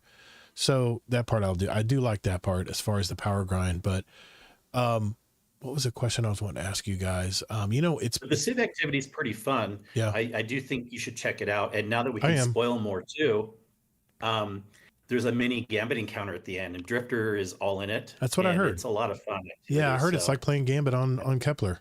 That's what I've heard. Well, Yeah. not the whole thing. Oh, towards that's the the end. end part. I got you. And if you complete it perfectly at the end, Uh-huh. there's like mini encounters that lead up, and they give you a lot of rewards in the Civ activity, a lot. And if you do the bonus thing at the end, which count that as not bonus, you want to try to finish it. It's like the grand finale. That's where the Gambit part starts. And if you finish that perfectly, Mhm. bank all the motes, you get tons of loot and you get a guaranteed exotic. That's what I heard. And that is the best way to run your other characters through. If you don't want to run them all in Legend campaign again, you can just run the Civ activity and get the exotic that way. Okay. Anything else we want to mention about the anything? What's wide open as far as what you guys want to talk about in Edge of Fate? Anything else that's coming to mind that you want to mention? I know the power grind is we're kind of waiting and seeing now. We're trying to see, you know, we're gamers, man. We're going to look and see what everyone else has been doing and see what's going to work. But yeah, JD Kent, I'm at 326. Gotten one tier 4 armor piece. Wow, that's not encouraging. 326 is, I mean, it's almost on your way up to the hard cap. I don't know. We'll have to see. We'll have to see. I've seen so many different numbers thrown around too between JD Kent and Zombie Pops and stuff too. Yeah. But I promise, like, I was getting tier 3 loot even at like 150 on Kepler. Okay. So maybe Kepler is a little bit different. I want you to play Kepler. Maybe That's you for can sure. get it earlier there. It was, but I was unfabled, of course. Right, I was unfabled when I was okay. getting it. But Okay. On that, I'm sure there's different rules depending on if you're in Portal versus Kepler or whatever. So yeah, that is a good reason to do the power grind, is the tiered loot. But I guarantee once more and more people realize how hard the older activities are, and like you can never feel more powerful no matter Yeah, what that's you a problem. do. That's a problem. You're going to hear more people complaining about that because Dude. not everyone's quite noticing it yet. Dude, we want to feel powerful. I mean, even if you put maybe a plus 10% cap, when you hit 450 or whatever, you know, I mean, I remember in Destiny 1, I would go to the Cosmodrome and I would just melt stuff. I would one-shot everything because I was high power. Those days are definitely not there anymore. But, you know, maybe not a delta, a delta scaler where you're like 10 below all the enemies all the time. Maybe make us feel powerful, man. You don't have to go like 100% higher, but maybe cap it at like 20%, like a plus 20. Look, it's in certain activities. It's easy with the raids. Since Yeah. I raid a lot, Yes. it's easy. I don't know why Bungie couldn't have done this. Normal That's needs so to say weird. how it always Yeah. was. Yeah. Especially since they're not dropping us good loot in normal still, since it's not in the portal. Normal, we need to keep getting community into raids, so don't make normal any harder, which Okay. they did make it harder now. And then they need to have a third level. You know, of course, we're going to have actually, there's going to be a fourth level. There's going to be mythic raids coming out, but Right. between hard, there should be what they call power enabled or power Okay. scaled. And guess what? It's super simple, Bungie. Mhm. They can put that -10 delta back in, and guess what it'll do? It'll drop us tier 3. Boom. Easy. Okay. Easy answer. Dora saying tier 4 from weekly mythic missions. And also I did Mr. hear that. Mr. Dead Rabbit also in our Twitch chat said do the weekly missions for mythic for tier 4. So yeah, two people Like are I saying said, yeah, that. Fabled is Okay. 3 and Mythic is 4, it sounds like then. Yep. Yeah. Okay. Now that I'm high enough power, now at least once I hit the 200, delta, 200 power level, maybe opens me up to start playing a lot more activities. So, sorry I missed it. What about the solo player? Is it possible to get tier? Oh, absolutely. Yeah. That's the portal system, man. That's when you go play mythic Yeah. level solo ops. and you'll play Or stories Mythic like level campaign missions. you'll Yeah, play whatever you you'll want. play. What I love is I did play some of the. They did have a couple of the. I think one of the moon lost sectors, but they added a little extra gist to it where you had to like power up these you had to kill the servitors to kill the shields over them, but then you went to these interfaces and hacked into them, and eventually then you would go to the lost sector. I thought that was really cool that they added a little extra before you went right into it. So yeah, Dylan, there's definitely ways to get it. I would tell everyone out there, get to 200 power and then start looking into higher level activities, and you'll start getting better loot. That's what I'm hoping anyway. So, anything else, guys? I want to talk to HD next. And I do have a question for y'all. Yeah, I do man. have a question for y'all. Yeah, man. Me and Kingsley Mac kind of talked about this a little bit. So what's y'all opinions on the new armor stat distribution system? Oh, good point. I'm still learning it. I thought health was everything. But that's what I built when I went into the Legend campaign. My health was over 100 because I wanted to make sure that my shields came back quickly, my recovery basically. And of course it gives you more base damage that you can take. But now I'm finding out that it's all about super and weapon. Super and weapon are the two stats that you want to get, because you get your super faster from collecting orbs or whatever, but also your super is more powerful. So I've totally revamped my whole system now that I have. I'm still keeping my health because I still want to have that, I still want to be a bullet sponge a little bit, but I've definitely factored in now to over 100 on my super, because I get my supers faster, and when I throw my Nova Bomb, I'm getting more damage. And I was using prismatic with the turrets and stuff like I always did, but I tell you what, I finished in the Legend campaign is I went back to good old Devour, and I know they nerfed Devour, but it still works very good for me. And I've got one of my Void Explosion builds that I built a long time ago with just regular armor, and I'm building into health and recovery, which ties in with the Devour and everything. That's really been working for me in higher level content, because staying alive is everything. But yeah, what do you think, Kingsley? Yeah. What are you going to stat your armor? What are you looking for? It's not always about super. I think it just depends on what you want to do. Now, everyone agrees weapons. It's all about weapons. And after that, it depends on your build. It really does. And right now, I'm rocking a prismatic build that is combo. It is amazing on Warlock. I used it in the raid. I had like the most kills all the time. I would strand like 20 enemies at once, hit it with Devil's Ruin. They would all delete from just hitting one enemy. It's a combination prismatic, strand, a little bit solar, and it does have Devour in there just for the void aspect, Right. but it's a prismatic build. And it is amazing. And with this build, you don't have to worry about health as much, and you don't have to worry about super as much, but you really want to spec into, believe it or not, melee, because you're constantly throwing out the arcane needle, constantly. And then grenade. So weapons is always first. Right. Then I think, again, it depends on the build, but everyone can pretty much agree weapons is almost always first. Plus and you're then getting, it's going to be, when you just a question here, when you go above 100 on your weapon, it means you get your ammo meters fill up faster too, right? Is that correct? sure, but also if you can just hit 100, that's a lot of times where people will kind of like be okay with until they can get like super like top tier stuff. Okay. So like what I have right now is 100 on weapons, 100 on melee, 80 on grenade, and 80 on super. Wow. Okay. And it's doing really good for me. Really good with this build. Like I feel pretty invincible. And again, because I've always said, like, yes, like I think like as more a beginning level player, or when you're getting used to things, everyone's like, oh, I need health, I need protection. Yeah, that's good, but you are better off if you can have more offensiveness, that you delete all the ads, because if you delete all the ads, they're not going to hurt you anyways. That's true. You're so right. the faster you can delete the ads, the better off you are anyways, offensive versus defensive. So I remember I was going over the artifact mods. They really are leaning towards threaded spike and a lot of stasis or strand builds. So. I'll definitely within the next couple of weeks, I'll talk. We'll talk about build. that. It is Sounds good. amazing. Definitely, I want to hear more about that. Devil's Ruin. especially people on Devil's warlocks right Ruin. now, but it's also good on other classes. But like Devil's Ruin is The really good sidearm? right now. The sidearm? Yep. Mm-hmm. Okay. Man, I haven't pulled that thing out in a long Especially time. with this build. Especially Okay. with this All right. build. I'll look into that. Anything else, guys? Anything else you want to mention? Oh, we kind of missed it. So I thought there was I was going with the armor thing.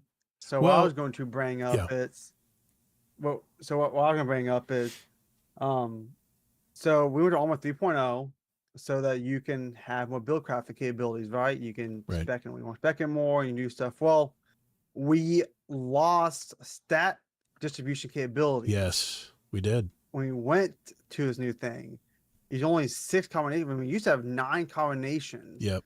Now we have 6 only. I'm not really the biggest fan of I'm locked by I have to do one of these 6. Right. I found the top feed, bottom feed before, but that's gone now. And I feel I like know. that they should have not done it that way. Because like if you want to do, I think weapon, it's high weapons, low grenade. I think high super. Yeah, these are the health, preset. like, These are the preset ones. Yeah. Yeah. I got yeah, it's the specialty you. Right. class armor, whatever All the armor category. drops. it You gets can Always specified dropping in. presets. Yeah, you Correct. can focus that on your ghost too. Yeah. Yes. Yeah. Got you. Okay. Yeah, but you can only pick one of the 6 though. I know. So we went from 9 different combinations of stats to only 6 now, which Mhm. I feel like I'm looking at my Titan and I feel like I'm Henderson. Like I feel like I gotta sacrifice more now because I'm stuck with one of these 6 versus what we had before. Yeah, I noticed. And that's Yeah. the top I want to talk about. It's Yeah. that. When I first looked at the when I was getting the tier 2 armor, it was very spiky, but there would be many slots that had 0, and I'm like, gee whiz! I'm looking at my old armor. I'm like, yeah, I'm going to use my old armor because at least there's more spread of overall stats. You know, what are your build that you talked about, Kingsley? Are you using the new armor 3.0 or are you using old armor to get that build? Yeah, I'm using the new armor. The new armor. And, Okay, is it tier 3? And I think I have like 1 or 2 pieces that are tier 3. Okay, I'm just trying to get a picture. on my armor side. Okay. But yeah, it's a good point, Tech, just to answer here on the podcast, even though we talked about it offline also. I mean, I'm trying not to worry about it too much, but it doesn't mean your point's not valid because yeah, I always don't like when they give us less options going forward than the options we already had. And I think I just got lucky with a build I'm doing right now. It doesn't seem that hard to spec into what I want, but there will be times, especially if you want to get some of those stats closer to 200, which we realistically 1, maybe 2 if we're super lucky. It'll be harder to do when there's only 6 options of new gear armor combinations that can drop versus 9 options before. So I don't know what to say. I'm not going to stress about it too much myself because I'm not a super min maxer, but it is kind of weird that they did that. I agree, HD. When I first saw that armor and how it was very spiky, but at all these 0, like totally blank. I'm not used to seeing that. I was like, I don't know. I usually just use it as not even that, because the 6 combinations doesn't mean all the rest have to be low. It's just what it means is you can only pick from 6 combinations of spikes versus 9 combinations of spikes. Yeah. A lot of 0 stats. I was like, whoa, what is this? I'm used to having more, but anyway. Build crafting. Build crafting a hindrance, really. I think most of us will be getting tier 3 loot here pretty soon as we're getting more into the game, and I think that might change a little because I think tier 2 loot ends at like 62 stat, and then once you get into tier 3, I think it jumps up into like 65 or 68, kind of like some. Yeah, but maybe you're not understanding. It's not about that. It's not about how big the spikes are. We can only pick 6 combinations of spikes versus 9 now. Yeah, I got you. So it's not how big the spikes are or how low they are with 0. We have can to decide. only pick 6 now versus 9 now. Yeah, I don't like that. Definitely don't like that. I don't know. I'm still playing with it. I'm fairly new to because I was hard headed, man. I didn't want to get rid of my old loot because I had 87 and with the masterworking and stuff, I had like 87 and 90 level armor, and I didn't want to get rid of that. And I'm switching over to 55 armor with some spiky stuff on it. No thanks. I'll use it as power infusion fuel. But maybe in a couple weeks we'll have a better idea of that. But it's going to take a few months and weeks for us to really get because it's a whole new system. Like I said, we're restarting at ground 0 now. Yeah, we are. Blueberry drops Mhm. versus in the past 2-3 years if you're a max light level before a new expansion came out, you started at the top dropping stuff already. We got to work our way to that equivalent point we were the past 4 years. Right. And I think that's what a lot of people and streamers aren't missing is we're back to ground one all over again. So you can't compare the drops you got 3 years ago when we were in this power creep over halfway into a 10-year power creep already Right. to what we're right. doing now. Yeah, I got you. It's totally different. Yeah. It's a totally different thing. I got you. JD Kent, I'm leveling up in the portal, so I'm only using the tech sec armor. So when I infuse it, only costs glimmer. That way you can DVR your enhancement cores. Yeah, I love how once you get to 201, when you dismantle guns and stuff, you're starting to get these cores back. I like that. I like that part. So yeah, I agree. I think I'm sticking to tech sec as well. All my new armor is tech sec. The other stuff, I don't care about running faster. I just want to be able to reload my weapons faster and have a little more not mobility, but a little more utility in how I play. So obviously, yeah, I'm going to save them. Trust me, I'm saving my enhancement cores. We got a lot to learn, obviously. So tonight was mainly just about diving in deep into the story and some of the post campaign activities and stuff. And for the few of the extra side missions I played, I felt like it was like the story was continuing. It was like, we played the campaign, we know who everybody is, we know where everybody sits. And it was just like more trivial, more side comments and stuff. I haven't really gotten too deep into the side missions yet, but that's definitely next on my list.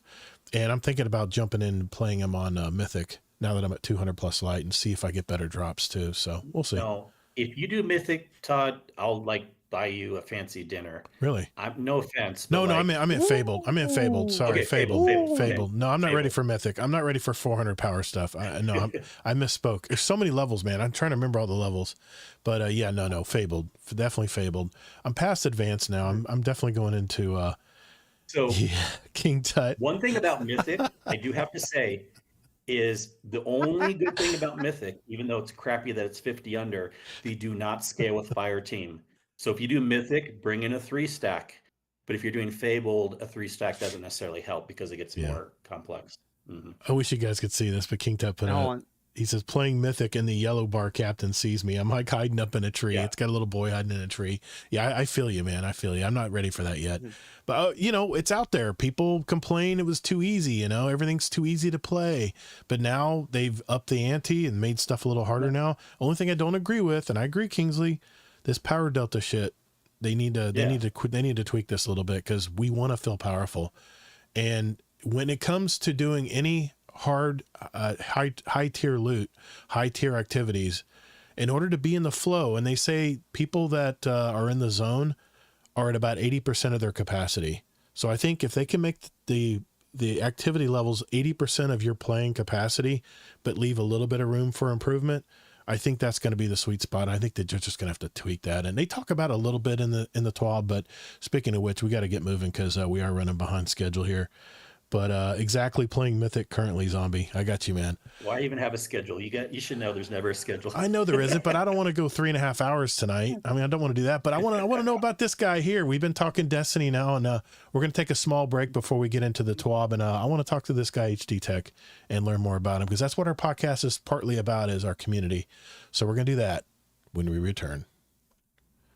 All right, you ready, man? I thought I remember saying, weren't we supposed to not have a guest when we were talking about all the new stuff? I know, but we already booked HD, and HD's right there with us anyway, so we're fine. Yeah, let's get into it. I'll go long for you tonight, Tech. Don't you worry. I'll stay for the long haul. Now, hey, I appreciate it. Thank you. I appreciate it very much. Anybody need to use a bathroom, stretch, anything like that? Thanks, Mr. Dead Rabbit, for stopping by, man. Good to see you, man. Good to see you in the chat. I'm gonna grab a quick drink real quick. Yep. Give me like 20 seconds real quick. Yep. I'm gonna go to intermission here. I'm gonna go get some nose sprays. I feel myself getting stopped up and clogged up. So I'm gonna switch over to intermission just for a second here and give me like 2 minutes, guys. I'll be right back. If I can find.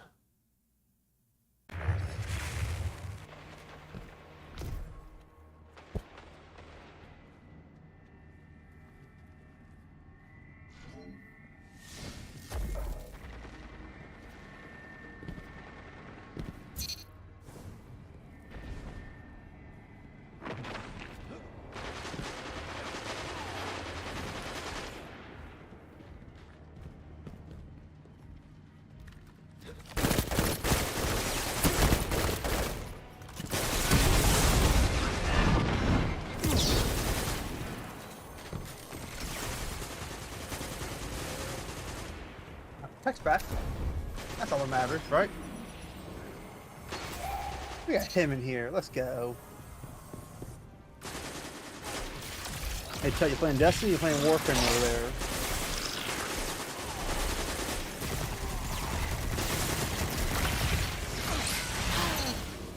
Did you watch the stream and get that Prime Warframe from the Twitch drop last weekend?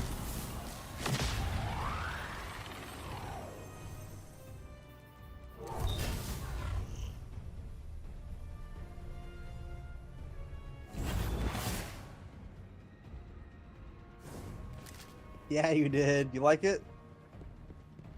Oh, I just realized that Gator has a really cool video playing in his intermission screen. I'm gonna get with him and figure out how he does that. Holy God, bro. So cool.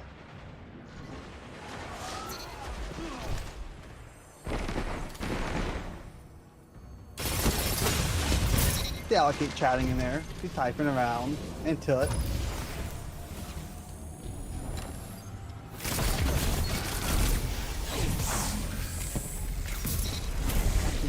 Change this up.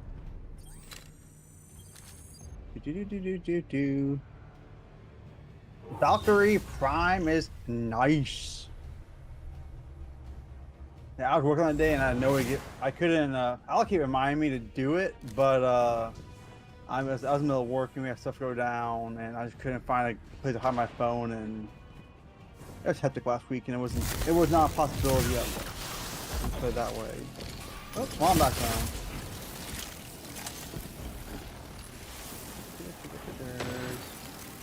There we go. Better.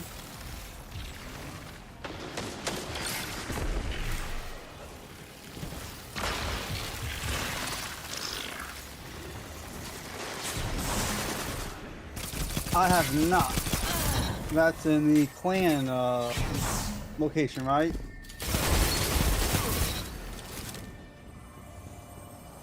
That's not dojo, right? Allocate.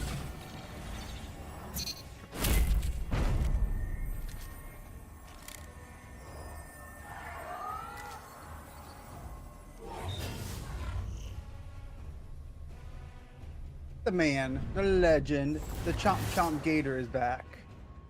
He can't hear me because his headset ain't on. Still can't hear. Oh, there he is. Now you can hear me. What's up? I told you to give me a podcast. Oh, you're gone.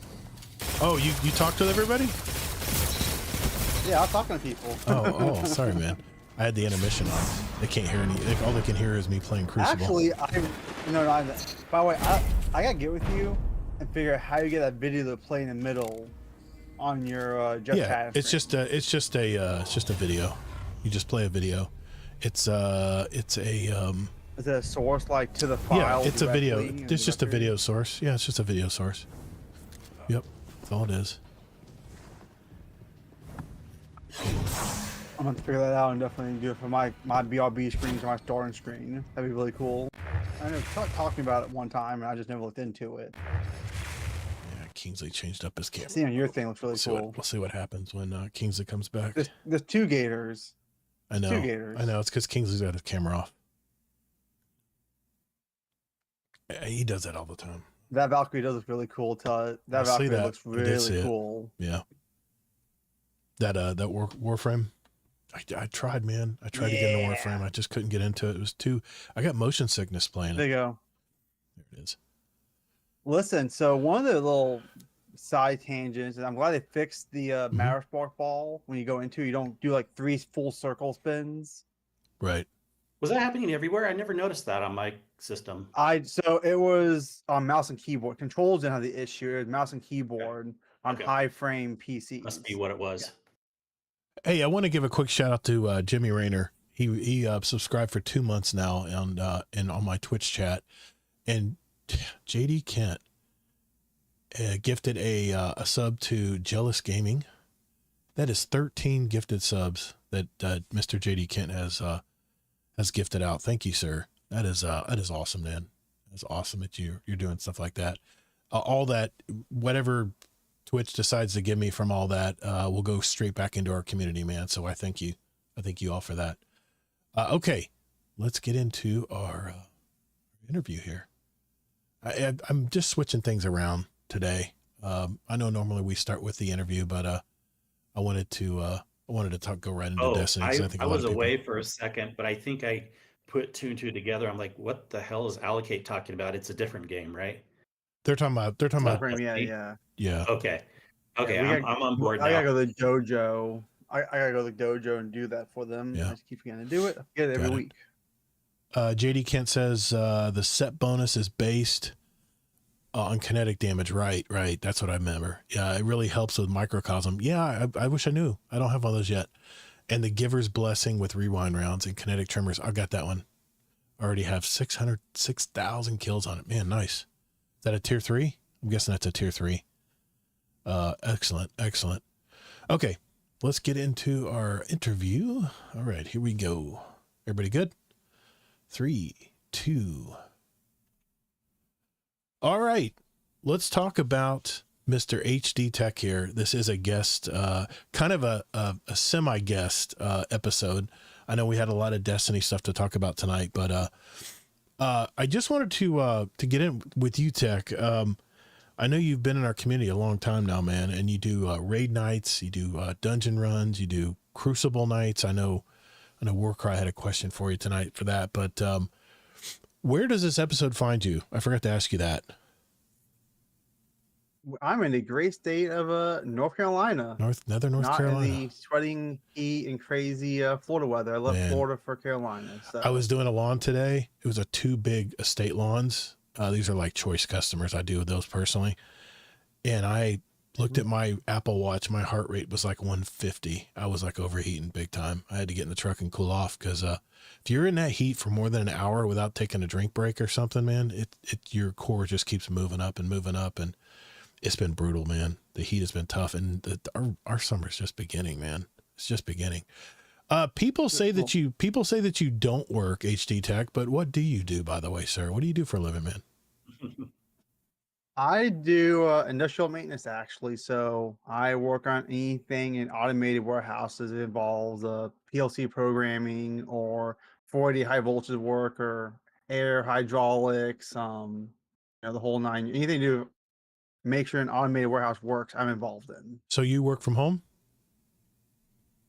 I do not have to go to a warehouse and work. Oh, okay. You said automated. I figured you were just. That'd be cool if you could fix it man. remotely. Hey, No, before we know it, AI will to a take warehouse, over. Everything will be push button from home. No, I mean automated as in they'll throw the boxes inbound doors and it has bell scanners. It'll put away in the building by itself. It'll pull it by itself. It'll put it all over the truck by itself. It's all wow. That's automated crazy. on how it handles freight in a building.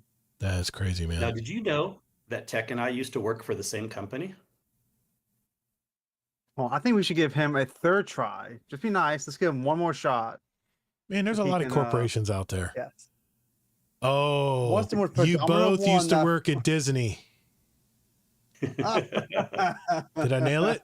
Yeah. Now, for those of us in the know, we didn't work at Disney, but we worked for Disney. He worked at Disney World. I worked at Disneyland. Mm-hmm. You used to work at Disney. What did you do at Disney World, HD? What position? I actually worked on roller coasters. Actually, No shit. You were one of the mechanics. Also, you need to talk to Jealous. Jealous is big time into that right now with his electrical degree.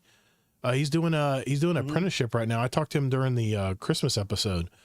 The video episode. If you're a patron of Guardian Downcast, that episode is in the Patreon feed if you guys want to watch that. But man, that kid doing crazy stuff, man. He's doing like major roller coasters I think in Ohio. I think he's working out of Ohio right now. He's like the super kid, man. He's just doing it. He's just killing it, man. I love seeing people do that. I love people putting their head down and working. It would have been cool if we were at the same park. I could have. He could have fixed the rides that I worked on, but the one that you derailed. You had to live in California. Kingsley likes to derail stuff. You had to live in California. He did. I heard a story. Oh, I've heard that story a couple of times now. That's funny. I've had that happen on Figment before. Oh my gosh! Get the track switch it happens easily even on its own. And when we say derail, it's not like it's a major falling off the track. Just little things happen, right? Yeah. All the time. In the background, I'm sure like shuffling cars around, you probably derailed them. Yeah. Well, this is like not operational stuff. Like no one's on it. It's you're manually cycling tracks and Yeah. moving Yep. cars Yep. manually. Well, and dude, it the happens. coasters today, I mean, at Universal, I don't know if you've been on the Velociraptor. I think John Boy was throwing pictures out there. He's at Universal right now with his family, and he talked about the Hagrid's the motorcycle ride. I can't remember what it's called, the Hagrid's ride or something. Man, Mhm. people will wait 2.5 hours to get on that damn ride, and it is definitely an unconventional coaster because you're looking ahead and you see it going up, and you see the track ends, and you're like, well, that ain't happening. There's no way that's right. And it literally suspends you and then goes backwards underground. It's the craziest shit, man. The coasters today are so advanced. I can't imagine trying to work on them now. They're just so many. That's just nuts. They are, but like Susan, I can't do the wait. I'm not waiting 2.5 hours in line somewhere. I ain't doing that. I don't like that people that much. That is all over your ass tonight, HD. Says you were the giant Mickey Mouse. He's always. That's awesome, man. Well, Yeah, When you live there and you work there, I wouldn't do the wait either. I mean, when you grow Yeah. up, you get spoiled. You know when to go when it's not busy, or Right, or, that's or true. you get them for free, of course. So you go when it's not busy. But yeah. Well, I know Batman in our So me and my wife used to go on. yeah, I mean, Batman now works at Epic, the new Epic park. They got the employees got like 2 nights of to the park to themselves. They get to try everything out. That was really cool. What were you gonna say, HD? I'm sorry. You said your wife. Well, yeah. So what we used to do before I actually worked there, we had annual passes, and we used to go just for like 3 or 4 hours, and you used to get 3 free fast passes Right. each day you could book. Yep. And we would go and just do our 3 fast passes, maybe go a quick lunch and dinner, and go home for a quick date day. It was great. Nice. But now it's Genie Plus now, or Genie something. It's not fat lightning lanes. They changed I got you. the logo, and you don't get those anymore in the annual passes. They changed the whole system now. Now it's Nice. expensive to skip the line. Now it's like $50, I think, a day or something like that, or send all Nice. the data, skip the lines. Coach Weed, I see you there, man. Thanks for that. Thanks for that Prime sub on Twitch. Thank you, sir. What was your very first experience with video games? Curious, Tech. It was Super Nintendo days. I don't remember the name of any of the games, but I remember we had that tool shed in the backyard growing up, and we had a screwdriver in the damn thing to actually get to work right. And that's the first game I remember playing. I don't remember the name of the games. Right. The first game I really remember playing was honestly the Game Boy and Pokemon. My first thing I remember playing, actually. I got you. Like, I can tell you the name of it. Hmm. But I've always been into gaming my whole life, with the exception of the 4 years I was in service. I've been always tinkering some video game at some point in time in my life.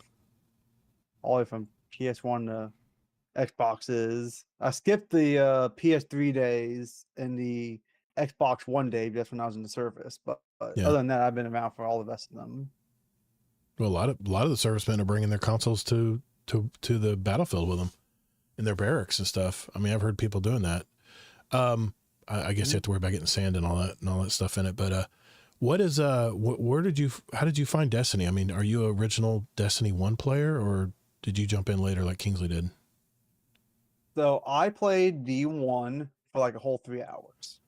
When I got the service, I bought D1, I played it, and then I got on a World of Warcraft hook, and I dumped D1 for World of Warcraft. You and back in the day. You and Fudd. I played WoW since vanilla. Well, I played WoW since vanilla when it first came out. I was, So did Fudd. I think, I was in middle school, I think, when it came out. Nice. So I was like, it had a deep place in my heart. But then I got back into it when I got back home. Mhm. I was looking into either getting a Xbox or a PS4, and I went with the PS4 because at the time you had the Destiny Edition PS4 that was the same price as the Xbox was, plus I got the free expansion, Taken King expansion. Wow. So that's when I got hooked back into the 2. I'm like, oh, I can get this console that has a game expansion already tied to it. The fancy white. The fancy white one. Hold on. Yep. Oh, he's going to go show it to you now. Yeah, my son was big time into World of Warcraft. In fact, I tried to get into it. I tried to game with his friends, and I go in there and I'm like, okay, how many goats do I need to slay? Oh, wow, man. That is a nice one. Yeah, that's very nice. Fancy white one. That's awesome. That's pretty cool. Kate, are you sure it wasn't Goofy? Sure you didn't play Goofy? So when you play, so then you got back into Destiny hard then, or Yeah. tell us more? I got back into it semi-hard for a few months when I first got out of service. And then I went back to schooling to start my career out. And I started with my wife and we started raising our family. I kind of got off video gaming for years at that point. And then I would say serious, probably about Beyond Light when I got back into it. Where did you serve and how long? I was in the Navy. I did 4 years and I was stationed in Norfolk, Virginia, and Wow. I was a submariner. Submarine. I was so- gonna say submarine base there. Yeah. Thank you for your service, Oh man. my god. Awesome. Heck, I ran the submarine ride for a bit at Disneyland. I know that's not anything what you did, but I just think that's hilarious. Our little connections. An alternate reality. I love that. Alternate parallel quantum universes. Do you have a memory from Destiny that you remember as one of your favorites? I'm sure you got a lot when you're streaming now, but anything in the past? It's so hard though because I mean, I know playing with it flies by, doesn't it? Allocate, Warcry, I mean, it's probably my first time I ever did my first raid completion, which was a garden at one time. It's probably my biggest Yeah. being able to do a raid for my first time. Okay. Would probably the most memorial one, just because like, oh, I actually did a raid. Oh my god! And back then, when you're new, you think your raids are the hardest core activity, and you can't do unless you're the best of the best. And then you realize they're really not that crazy hard once you get into them. Well, But in my first garden clear ever was like the highlight of my memories, probably. okay. All right. What character in the game do you like the most and why? Could be anybody, any character. Tie-in. I want to punch. No. character. That's another question. I mean, what NPC? Okay, what NPC in the game do you relate to or like the most? Maybe Gambit, because he don't go with the flow. He's totally his own person. Talking about Drifter? He does what he wants. Drifter. Yeah, Everybody he says does what he Drifter. wants. He's Honey Badger. And That's it. I'm retiring that He question because don't everybody follow keeps the saying montage. Drifter. Everyone says Drifter. There's only been one person who said different. That's we fine. want different nowadays. I know. And hey, you want to I kind of relate to him now because I got the gray beard now like he does, or he has it like I had to have now. Whatever. He upgraded to your level. Do you are you mainly a solo player or do you prefer to play with a fire team? If you were to pick one. Fire team now. I used to be solo, but if I had to pick, it's definitely be a fire team now. I like hop on a stream and going to VC and just random people come in and play with me. And we just do stuff or set up events and do stuff. Okay. How did Definitely you a social player now? How did you find our community, man? I'm trying to remember when you joined us. It's probably been two years ago. Has it been 2 now, years? I give can or look it take. up, but yeah, I think it's been at least a couple of years. How did you initially find out about us? You were at the top of the Spotify list, honestly. I Nice. started getting a podcast and I wanted to learn gaming. And I just looked on Spotify and you're at the top there. So I started listening. Very cool. All right. We get a lot of listeners from Spotify, a lot. And they're going right now with these crazy bots. They have these new AI bots that are taking some of my episodes down because of the music. I'm like, dude, I'd use a Wait, what? I use Really? yeah, be careful because the bot does roam and it's taken down several of my episodes. It's just annoying. It's older episodes, so I didn't really fight it too much, but anyway, Titan Hunter Warlock, we know you're a Titan. I know you're a Titan. That's all you play, and at least you're not like Sin, where you're trying to knock people off all the time when you're looking in your menus. He's talking about. Sin He does it all the does. time. I never do.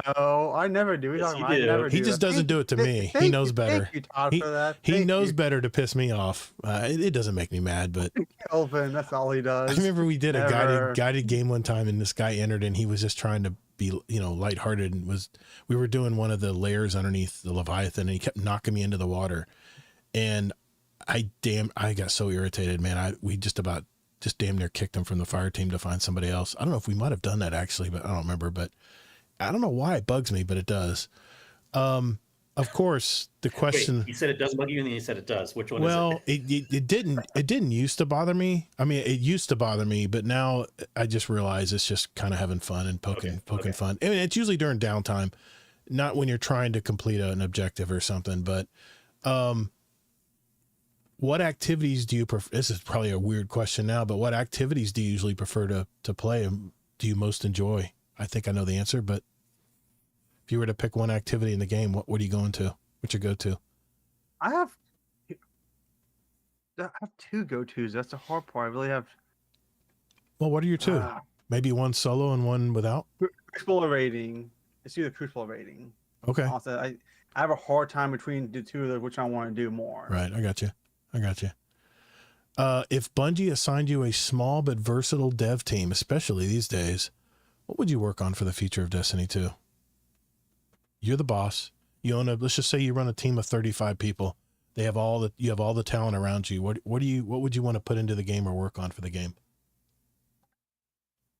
God, there's so much stuff right now. We just had a whole almost 2-hour rant about stuff to improve on the game right now. Correcting the power delta? You need therapy. That should be a simple switch in the code. I don't know why they make it so hard. It shouldn't be as hard as they make it. I'm hoping they'll change that. More crucial matches. We need more crucial matches. Maps? Yes. Yep. Yeah, Batman, you were there. You were there when we had that Titan that kept knocking me off the platforms. Batman was there. Me and him go way back. King Tut says you're literally the guy version of Cloud. I know what that means. Because Cloud is trying to glaive you off everything in the Crucible usually. Yeah, Moose used to be bad too. Anyone off, Tut. Okay. All right. Streaming. Charge maybe. Let's talk about streaming. Why stream? Why are you getting into streaming? What is it about streaming that you that brought you to this torturous adventure? Well, I just like meeting people and being interactive and talking to people and just be able to hop on and start the stream up and people can chat with me or they can say, oh, you're online. Let me go on VC and play with you. You know, I'm a social person, so it just fits that little niche. And so Kings League gets really annoyed when I raid and play and look at chat all the time at the same time. You gotta interact with your chat. They're there to watch. Yeah. And if I don't now, if I don't stream and play, Zombie, you're killing it. get bored because I don't have to look at another screen. I don't have anything to look at another screen. Zombie, because he has no friends. Because he has no friends. Zombie, you're killing it tonight, man. That only a fellow North Carolinian would give you shit tonight. That's for sure. People are paying to be your friend actually instead of you paying them. So you did a good thing. There you go. Works out. I'm doing great right now. what's the I mean, we can relate here. We're both streamers. What is the low point of streaming? What's the thing you don't like about streaming?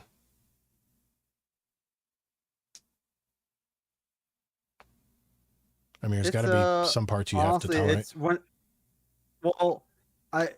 It sucks to try to put the face on sometimes. You have a bad day and you have a really bad attitude and you're trying to put the face on and try to ignore and put it past you and not let it affect your stream is probably the hardest thing.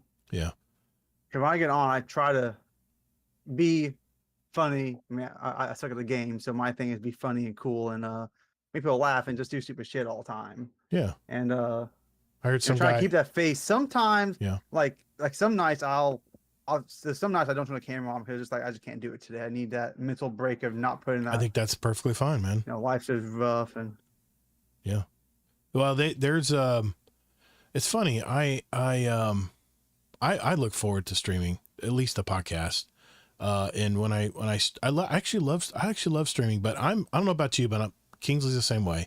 We're both introverts and we have to kind of recharge our batteries before getting into the camera and being sociable and stuff. And are you an extrovert or are you more like an introvert too? I know we have a lot of gamers are introverts these days, but. Oh, you're an usually I'm public. I have no problem talking to You're people. an A personality. Yeah, got you. No problem chatting. I got you. Yeah. All right, that's cool. I'm a talker. Cool. Definitely a talker. Yeah, Kelvin says you legit do a great job of that. You're always positive. Yeah, man. I've never hopped on your chat and where you've been in a bad mood. And I know believe me, I've been in some chats of some of these bigger streamers when they're not having a good day and you'll say something and they'll bark all over you. I'm like, I used to take offense to that, but I just realized these are people, man. These are people, they have lives like we all do. They have to deal with the same bullshit that we all have to every day. And, you know, we're just people just trying to entertain others, you know, try to keep, you know, it's hard. I'm a very serious guy. You'll very rarely see me actually smile. But you know, I'll laugh at a joke or something, but I'm pretty serious dude. I'm even if even when I talk to my clients and stuff, I have to put myself in the mindset of like I'm laughing at somebody where it will make me smile. It's just really weird. I don't know. It's just like a weird habit or something, but maybe it's an introvert thing. I don't know. But you mentioned that you talked about how you set up. I already asked you that. You were talking about you were setting to set up an account for your son. You said you got him starting to play it. Do you have any other hobbies outside of gaming? What else do you like to do in North Carolina? If I'm not gaming, it's just hanging out with the family or doing stuff around the house. Really, I'm a gearhead naturally, so I like doing mechanical things and like tinkering we with could stuff. talk. And We could talk. I'm a big gearhead. I love talking gear stuff. What do you like to stuff. gear on? Chevys, Fords, Chryslers. Don't say Chrysler, please.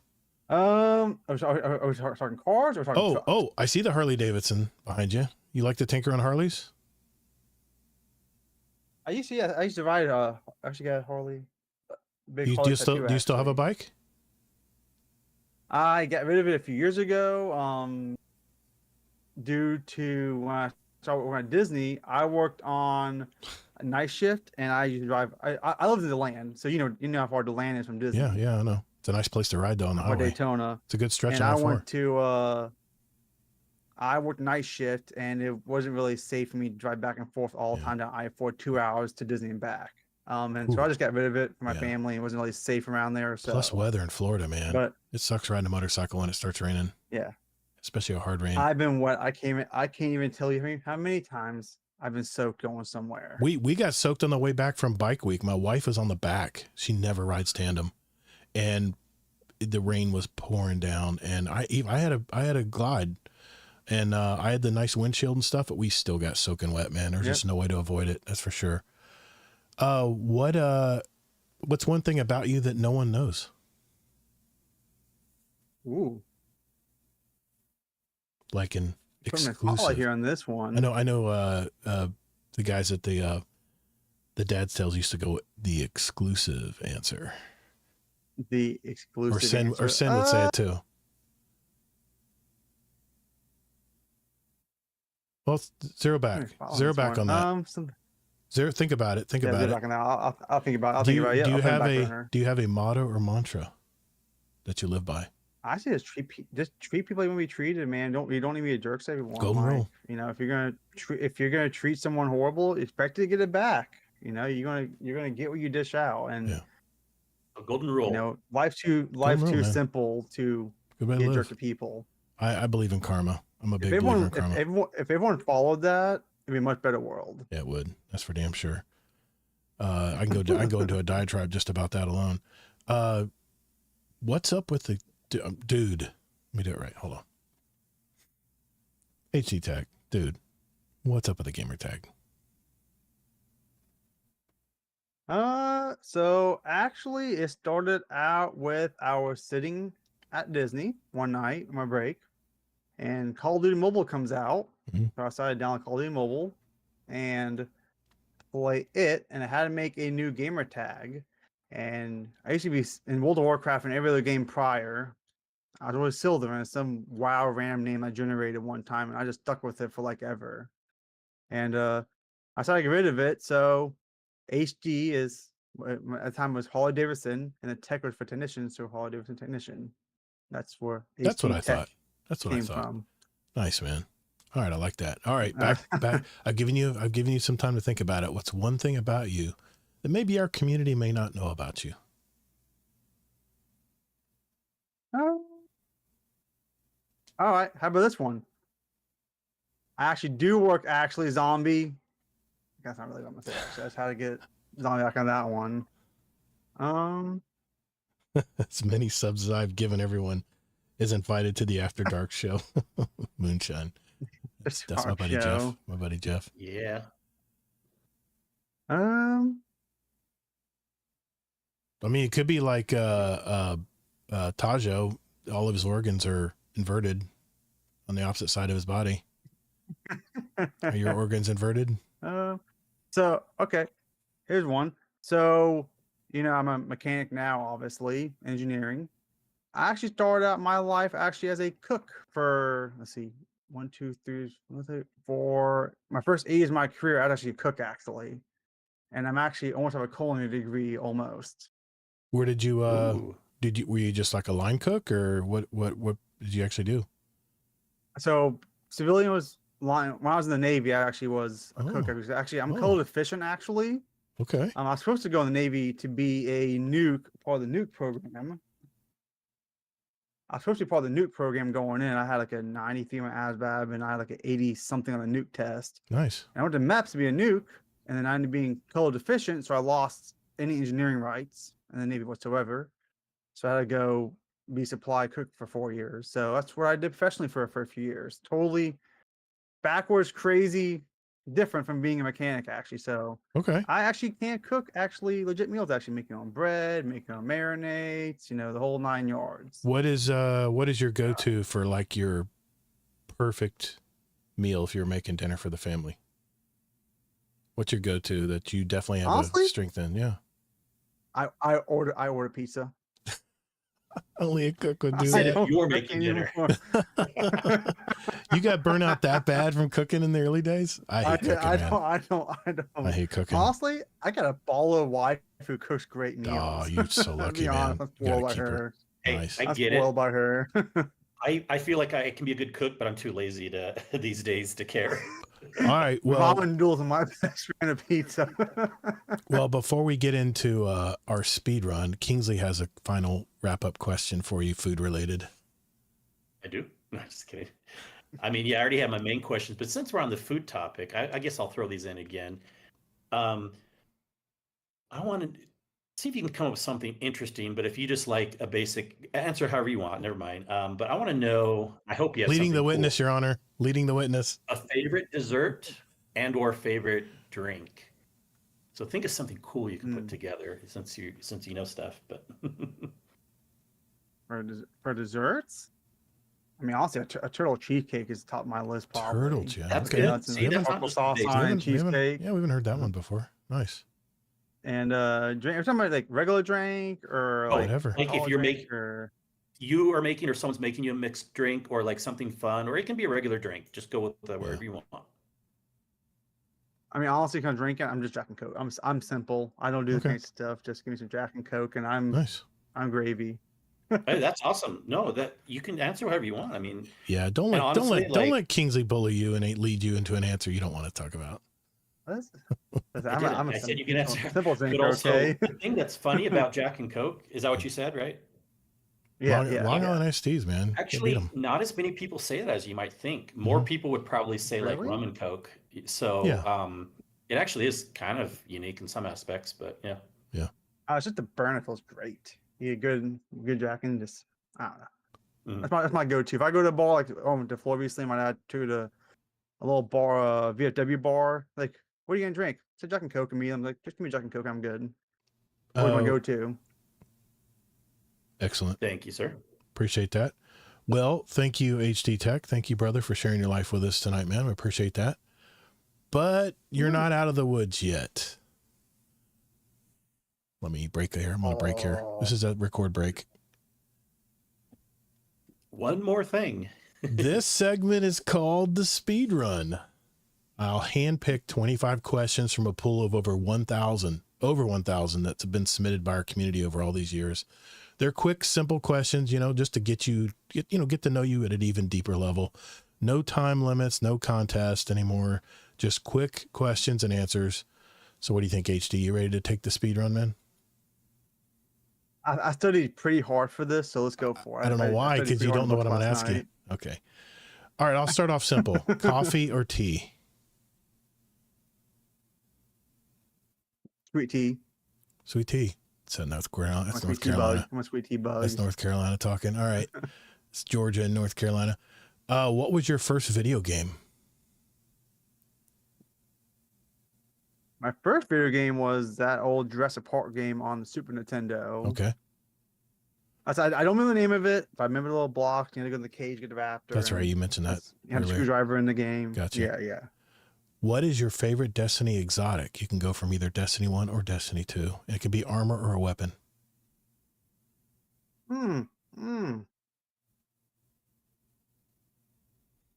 That's be a good one.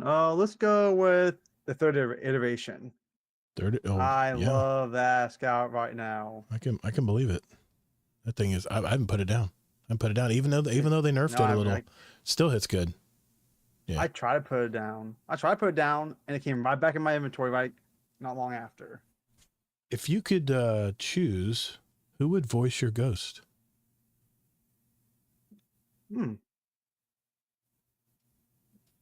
Paul Walker. That'd be cool. Oh, that's a good one. Okay. Rest in peace. Void, Solar Arc, Stasis, or Strand?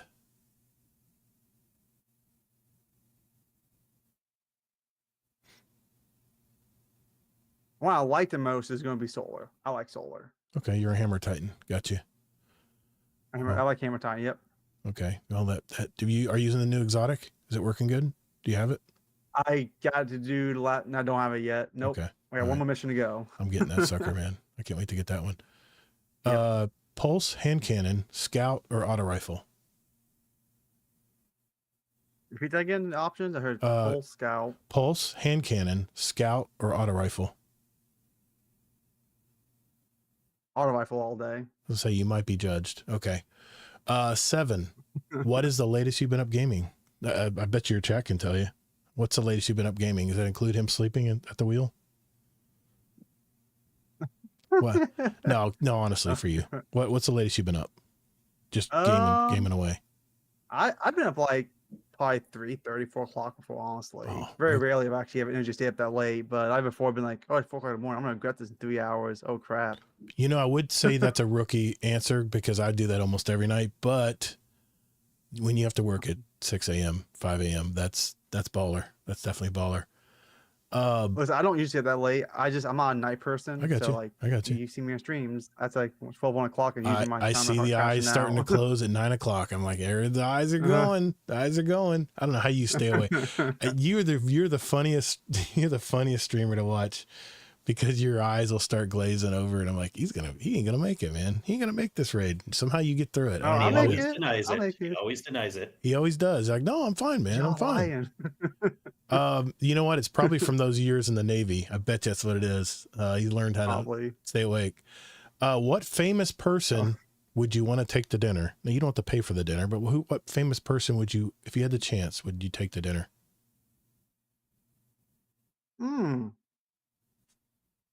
So many options out there. Oh, let's see here. If I'm going to take a famous person you know what? King Tut.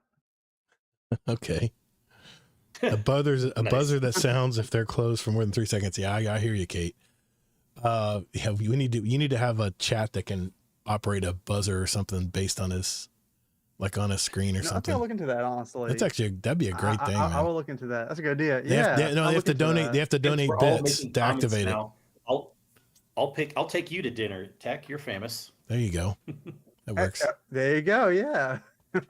All right. What's the worst job you've ever had? Chili's. Oh my God. Forget that place. Oh no. Oh God. All right, underpaid and BS. All right. I gotta ask you, are they cooking stuff or are they just warming it up? They're cooking stuff. Okay. No, they're cooking. Well, depends what it is. Like your rice and a lot of your side stuff's microwave, but like the meat's actually cooked. It's like frozen and they just slap it on the grill. No, like a griddle. Yeah, they don't cut it there like it's like all prepared. Fresh. It's pre-cut and wrapped. Yeah. I got you. Next question. This will be number 10. Best cheese on a hamburger. You might be judged. White American. Okay. I do that White too. American. No, that's white That's American. rare. That is rare. Okay. Really? It's a culinary background. Yeah. Pinky in the air. Like you. Okay. Take a picture at your grocery store next time. Maybe it's different where you live, but where I live, it's going to be like 95% yellow American, and then maybe one white American to the side. But I love white American everything. All right, nice. Ashton C, thank you, brother. Appreciate you. I just want to give you a thank you to everyone, especially Todd, for all the effort you put into Guardian Downcast. I really appreciate you. Thank you, Ashton C. Appreciate you, man. Or woman. Sorry, I'm assuming. Okay, next question. Number 11, stealth or guns blazing? You are a Titan. Hey Kingsley, what am I? I don't think he's stealth. I Guns wonder. blazing. He knows. I don't know. Guns blazing. He's a Titan. He's a I'm Titan. going full in. They're all the same. Yeah, me and But Sin look, are just you- about the same play style. Okay. Well, yeah, but and I love Sin, but I'd have to say, like, I feel like you might stay alive a little bit better than he does. Sin's reckless, You know, man. Guns Even in Blazing. Crucible, he goes right at the enemy. I'm like, let's talk about this, guys. You don't want to run right in their spawn. All right. Oh no, Crucible is totally different. Crucible is a No, little yeah. different. Yeah, but- yeah. Yeah, You gotta be a little Crucible's different. smart. And sometimes you actually do want to do that, I but want to be smarter. but yeah, just in PvE, you do a pretty good job of staying alive with Okay. going guns a blazing. Number 12, sweet or salty, and what is your favorite snack based on that answer? Sweet. Probably salty, and I like mixed trail mix nut mixed to Good. eat all the time for snacks. It's just Like somewhat the healthy. little, Nice. Trail mix can't like beat a it. Truck Supply has some really good mixtures. Like I have a bag on me on hand right now, but the other's one Yeah. has like really hard pretzel bites in it, and a bunch of, like it's just really good. I like the ones that have a little M&M in them too, just to give you a little sugar rush. Not Truck Supply, Roll King. Roll King has a really good mixture. Nice. Okay. Number 13, if you had a personal island, what symbol would you put on your flag? That is a Superman. Who else? Superman? Superman symbol. Okay. Okay. That was given by a I'm member of our I'm community. actually rewatching Smallville right now, actually, so that's the first thing across my head. Nice. Okay. Number 14, what is your favorite Destiny planet and why? Well, right now it's Kepler, but I think it's really cool. But before that, I like Saturn through Throne World personally. Okay. We haven't heard that one in a while. Okay. Everyone says Venus usually. At least the OG Destiny gamers. I'm Sorry. not going to be OG. Sorry, I'm I got leading the few- witness. few I'm less leading the years than witness. you. Sorry. I forgive me. Forgive me. Okay. Number 15. What would be your superpower?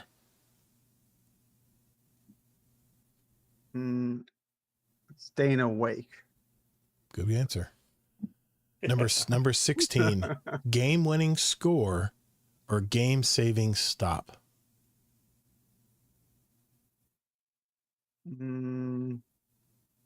Game-winning score. Okay. Big Spot on. numbers. I want to see numbers climb. I got you. Number 17. Describe yourself in one word. Amazing. Okay. I like it. All right. Number 18. What would be your spirit animal? I see Tut typing, and I'm wondering what he's going to go with. He's probably going to say a sloth, probably knowing him. He is typing. He is typing. Let's see. Let's go with We don't have time to wait. Yes. Go ahead. We still got the 12 to read here, HD. Come on. oh Jesus Christ. Fine. First, hey, it's supposed to be the first thing that comes to your mind, man. Kill a shark. Kill a shark. Okay, I like it. I like that. Okay. I go in Moving combat fast. and I go for it for the kill and I go for Moving it. Yeah. fast. I like it. Got to always be moving. Do you know how to, can you drive a stick shift? Yes, I can. Good job. Points awarded. Number 20, favorite armor shader color. And you can look it up on them if you need to. Stupid black. I'm with you there. I got it on right now. Got it all in my All new right. gear. 21, what is your favorite summer activity? Since it is summer right I now. like fishing. I like it. I like fishing. Fresh or salt? I like salt water if I can, but fresh water is fine. Gotcha. Okay. Number 22, would you describe your style as retro or modern? Modern. I'm definitely not retro at all. Okay, that Definitely surprised me. modern. Surprised me. Okay. Number 23, if you had the choice, would you rather go back in time, talking about the 9, or go forward into the future? Back in time. Okay. Correct the wrongs. No regrets. 24, if you had more time, speaking of time, what would you do with it?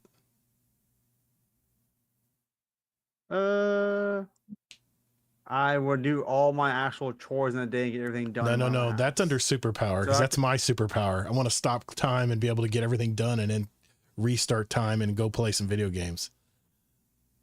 Okay. What's the question again? Repeat that. What would, if you had more time, regular leading the witness. regular time. All right, fine. If you had more time, what would you do with it? I guess you could do your chores first, I guess. I'll let you change your answer if you like to. If you don't want to change it, that's fine. Honestly, I would probably go finish my engineering degree if I had more time. Okay. Like it. And number 25, name one thing that you would change about yourself. My energy levels. I get God. tired way too easy, man. It's Ain't that miserable. the It's truth? horrible. Ain't that the truth, man? Napping's a way of life now. I hear you. Well, HD, you have now completed the speed run. Thank you for playing, man. Appreciate you. All right. Anytime. Well, okay. We've learned a little bit about HT tonight, but it is time for This Week in Destiny. All right, let's get to it. Let's see what is on the TWAB. I've perused it. It's not huge, thank goodness. Okay. Here we go. 3, 2, and you guys can interject when you need to, okay? Both of you guys. Okay. 3, 2. All right, This Week in Destiny for July 24th, 2025. This Week in Destiny, the Desert Perpetual raid was completed for the first time ever. Congratulations to the winners, world's first race, but also a huge congrats to everyone that participated. Whatever they complete, whether they completed it or not, it was a tough challenge. Now for this week's topics. The Desert Perpetual raid was completed. And let me mention the team. Melito, Dabs, Enscaria, Silken, Mitch, and Ham. Your names will forever be remembered among the stars, and you have not only earned the glory and bragging rights, but also the world's first raid belts. I got to tell you, man, this is probably the most significant raid win. I heard that raid was hell.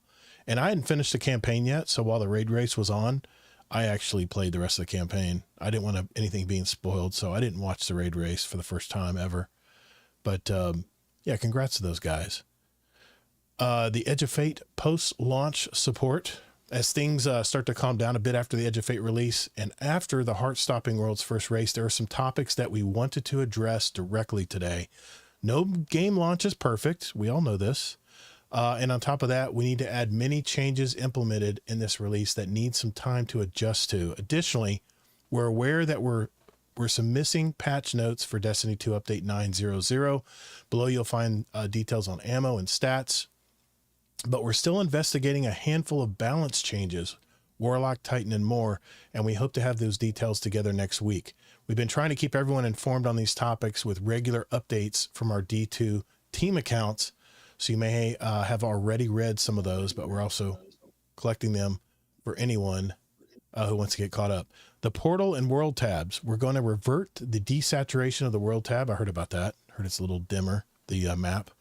During development, we had feedback that players were confused between the portal and the world tabs for where to find core game activities. Many gravitated to the familiar director UI, so we chose to visually adjust it, but it's clear now that we overreacted to that feedback. Our intention going forward is the portal tab to serve as quick access point to core game activities, and for the world tab to support exploration of the Destiny world, but both are important to us, and we'll continue to upgrade both. Okay, that's good to know. Bright Dust and the Edge of Fate. We're going to add an infinite grind source for Bright Dust and pair it with a make good grant in an upcoming update. In order to reduce friction to playing activities, we chose to retire the core game Pathfinder. I didn't even know that. In favor of a simpler daily activity with an improved and unlimited mini objective system planned for release in Renegades later this year. Knowing we were removing the infinite grind source until Renegades, we rebalanced Bright Dust Awards to be larger for most players.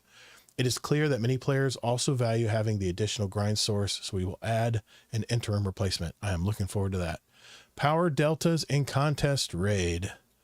We enjoyed watching the Desert Perpetual World First Race and contest attempts and completions throughout the weekend, but we also want to let everyone know that we are tracking feedback items and issue reports that have been coming from the community. We're seeing reports of enemies being at a higher power delta than what the activity advertises. We will investigate this, and this is a high priority for us this week. While we want contest mode to challenge your loadouts, your teamwork, and your puzzle solving abilities, the highest end of damage has been reported to feel that it requires far more than expected. Each raid we've shipped has been unique, especially with contest difficulty. This will continue, and our players who desire challenge, do not worry. We will continue to offer it. That said, we will use feedback from this weekend to inform our future as we continue to develop these experiences. Additionally, we're looking into reward quality. What tier rewards within the raid are dropping within contest difficulty, and the powers in relation to yours. These are ways to increase your daily, your reward quality and normal difficulty via raid feats. And we'll be watching feedback around these systems as players get deeper into them. Finally, we are aware of an issue where rally flags were not refreshing and ammo abilities consistently. The team is investigating, and we'll work on that as soon as we can. Ability regeneration in Armor 3.0. These are the notes that they didn't put in 900. That's why I want to make sure we read these, because a lot of people are probably confused. We've been investigating reports that ability regen was not recharging at the rates communicated in a previous TWID following 9001 update. Many thanks to our community sleuths who discovered the issue and brought it to our attention. Right now, the ability stats, grenade, melee, class, and super, are returning less ability energy than stated in our previous communications. We had previously stated that hitting 70 in an ability stat in the Edge of Fate was equivalent to a certain the Edge of Fate values for discipline, strength, and each class abilities regen stat and intellect. And that going above 70 would result in faster recharging than before. This isn't currently true for the 70 mark, but it is for the 85 mark. We intend to make it true for 70 in an upcoming update. Okay, that's good to know. Our design goal for the Edge of Fate stats is to let players be able to reach higher heights than previously possible in the game by investing heavier into specific stats, but also to have interesting trade-offs when making build crafting choices. That's what we talked about earlier, the 9 versus 6. Making the 70 stat one of the big trade-off points is the important design goals, and for meeting player expectations for build crafting in the Edge of Fate. This is a simplified explanation of the situation. Expect a full breakdown of how the stats are being corrected to be shared in accompanying patch notes. Suffice to say, mistakes were made, and we're sorry for the additional confusion. We intend to make it right quickly, and as always, we appreciate the members of the community who noticed the discrepancy and pushed it into our attention. All right, ammo economy. I don't know how much we want to go into this. I need to take just a quick sip because I've been reading nonstop. The weapons and armor sandbox team has been absorbing a lot of feedback this week as far as the ammo economy changes in the Edge of Fate, and we're eager to share details on where we think the system is and where it will go. First, we wanted players to have more control over ammo acquisition, being able to know when it will drop in combat with the meters at the bottom. Secondly, we want to provide build crafting options to generate ammo with some trade-offs that we could evolve into long-term with more build craft support options. In the Edge of Fate, ammo can be built into through the ammo generation stat, mods, and perks in weapons, and the weapon stat and ammo tuning mods in armor. Lastly, we wanted to slightly reduce ammo gains for players who don't invest in the stat at all, providing more ammo than the pre-Edge of Fate values. If folks invest more, even enabling and supporting the running of double special ammo builds in PvE. However, we missed the mark, and basically they're sorry. They're working on updating and balancing the core system to promote healthy build crafting diversity and to construct a fun living sandbox for players to engage in. So they have an update coming up. They're increasing the rocket sidearm ammo per ammo brick from 6 base to 10 to 12 with an enhanced ammo brick. Swords fixed the bug that was reducing their total. I noticed that.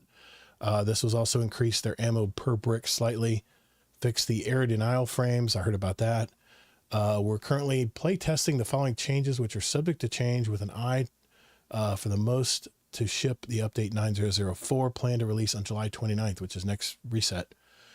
Players at the lowest end of ammo investment, 0 mods, 0 stat, will see ammo progress faster, providing more bricks.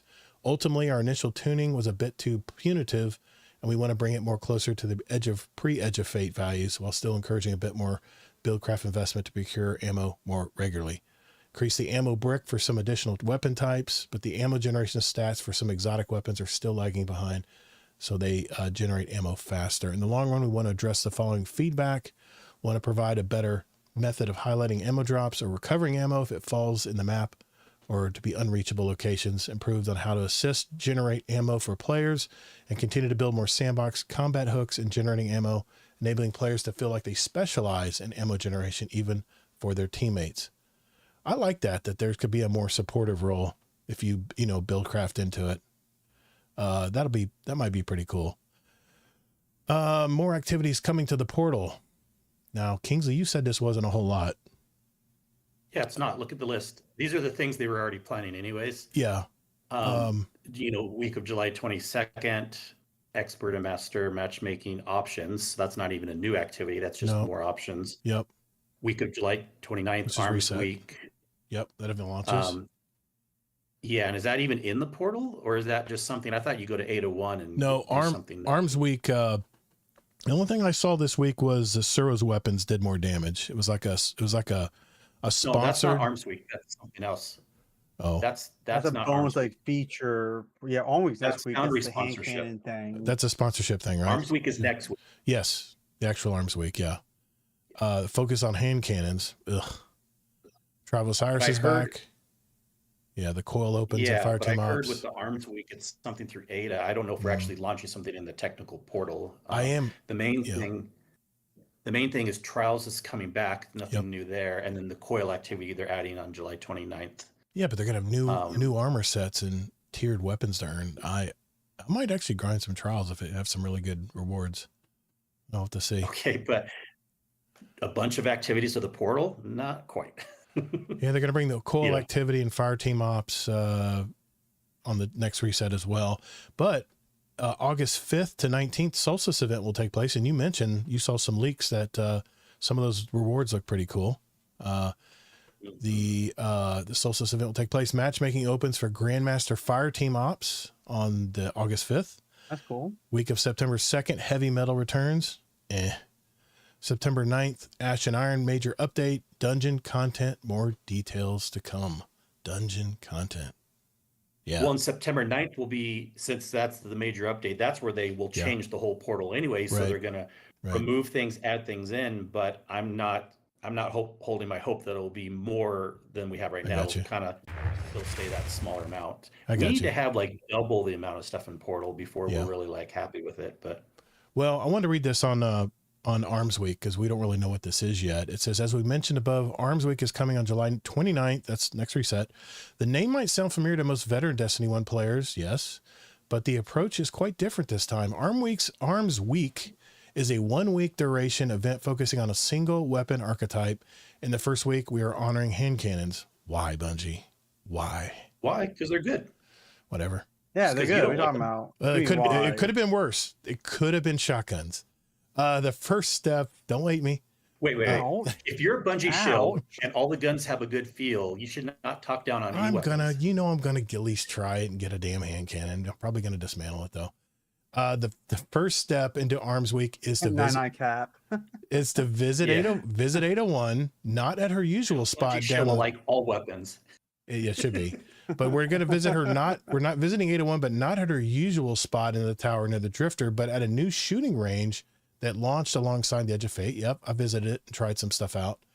That you can launch via the tower map. 801 will give you the pursuit that kicks off the Arms Week event, as well as the brand new hand cannon, Phonutria Farah. More on this cool new weapon below. By playing activities with hand cannons, you'll gather enough telemetry, like you said, Kingsley, 100 kills probably, that allows 801 to build more weapons and other rewards for you, including the limited time but very powerful volatile mod. Okay. You can slot into the event's featured weapon archetype. It's solar though. Okay. Whatever. Then that's the best hand cannon. It does look good. It does look good. I mean, come on, it does look good. I don't know. We'll see. What are those mods? Okay. Yeah. All right. We'll see. So Bungie said this is a new thing coming to the portal. Right. All that meant was we go to 801, we pick up a quest, and we play the other things that are already in the portal. Go kill shit. Go you know what I'm saying?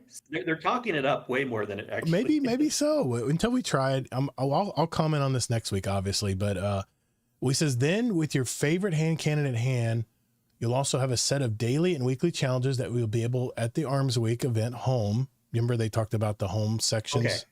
That'll be in there, So right? they will have daily and weekly challenges, so that's good. That's good. That'll be in the portal, probably in the next to the seasonal, right? And like its own home in the map, or is it in the map? Can't remember where they put it. It'll probably be in the portal, actually. Portal? Okay. To be fair, I'll try to be fair on that. So They called it it is actually in the portal. Yeah, they called it event homes. Yeah, that's right. Completing these challenges will reward your progression in the event track, which has rewards of many types, from currencies to holofoil weapons if you reach a higher rank. Ooh, okay. But also event tokens. These tokens are essential to the event, help you get more rewards in the event shop. The other currency is to take into consideration are re-roll chips earnable from the event track and the event shop for event tokens and silver. Okay. Weapons. And I'm actually Go ahead. excited to get this hand cannon too. Just see what it does look pretty cool. Bungie has not given me a hand cannon yet that has changed my mind.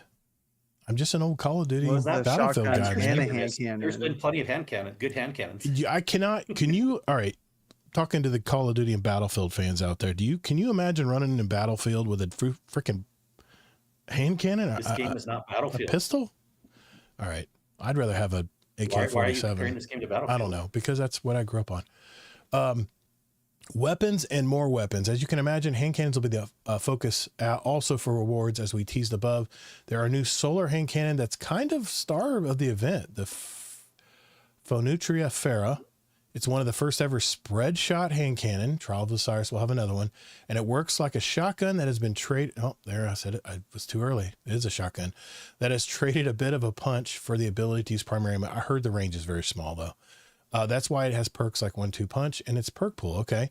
Along with a Phonutria Fera, there's a set of legacy hand cannons to earn for Completionist and Ribbon Tail, the new strand adaptive trace rifle that can roll with proximity power and detonation beam, among others. On top of these weapons, there's also a new volatile system mods that will also be earned through Arms Week. They are available for the duration of the event and can only be slotted into featured weapon type. So put them on your hand cannons and wreak havoc. Chaotic munitions, precision final blows produce randomized effects. Okay. Cowboy grip, supremely improved hip fire accuracy, weapon performance. Fragmentation rounds, precision final blows create multiple explosive submissions. Hope you enjoy our next event. And, I got to admit, this portal sounds like the jumping off point to throw extra content in all the time. Just switch it in and out. And that part I do like. But I'm telling you, all I'm worried about right now is getting those 20 ranks in week done, because you're getting so much rewards from that. Also, it's so, like you said, it's so easy. It's great. Like, it's very easy. At all to get 20 ranks. I think I ran 10 Conflux missions in solo ops, just doing it solo on advanced, like 100 power. And then I ranked everything up to get to A level and just cranking it out, man. It's not that hard. For new players, I'm really liking this, man. Oh. I'm not going to read any of the lore stuff. I may do lore stuff later. Too. Yeah.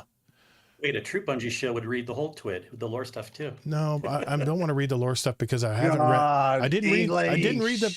All right, fine. I'll read the lore stuff. Jeez. No, I don't want you to. No, it's too late. I'm going to read it now. No, I'm going to read it now. He's bluffing you. We're gonna torture Kingsley tonight. We're going to torture Kingsley tonight. All right, fine. Fine. I'll read it. Well, maybe I thought about maybe doing lore readings like after, like in the audio versions. That way people who watch the audio or listen to the audio versions will have a little extra something. Bungie Foundation campaign update. Hey, Guardians, has been incredible Bungie Day celebration so far. We've raised nearly $1 million for the Bungie Foundation's mission supporting children's health and well-being. Man, they've always been really good with that kind of stuff. We've got one last push on the deck to take our impact to the next level. Join us on the 29th, which is reset, at 10 a.m., which is reset time, on the Bungie Foundation Twitch channel for our Bungie Day finale live stream, including the conclusion of our 7th column Chaos PvP tournament. Yeah, we talked about this already. There's 4 stacked teams, and there'll be probably a tournament-based be playing each other. It's going to be really cool. Yeah, there's the infographic right there for people who are watching.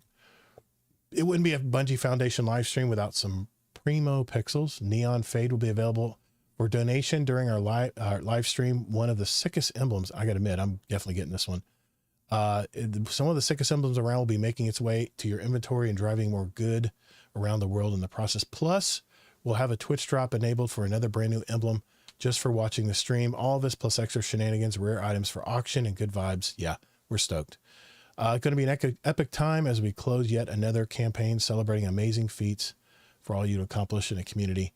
Mark your calendars for July 29th, 10 a.m. Pacific. All right. So get your donations in. That's a badass emblem. It's got that raid emblem look that you like, Kingsley. It's really pretty. Really nice. Okay. Player support report. I feel like we need to at least talk about some of this. Updates for next week. 9004 releases next Tuesday. This is a short list, but the most relevant things they're going to fix: hit markers not functioning when damaging targets, error coding out on the Edge of Fate missions, preventing players from relaunching them. The Metaxodoxia and Wishful Ignorance exotics cannot be fully masterworked. The Heart's Purity ornament floating around the player or not animating correctly.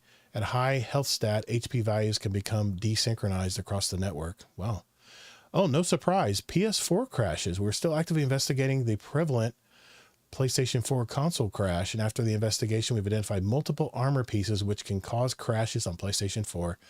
I'm not a hater, guys. I have 2 PlayStation 4s in my house, but I don't use them to game anymore. I use them to watch DVDs.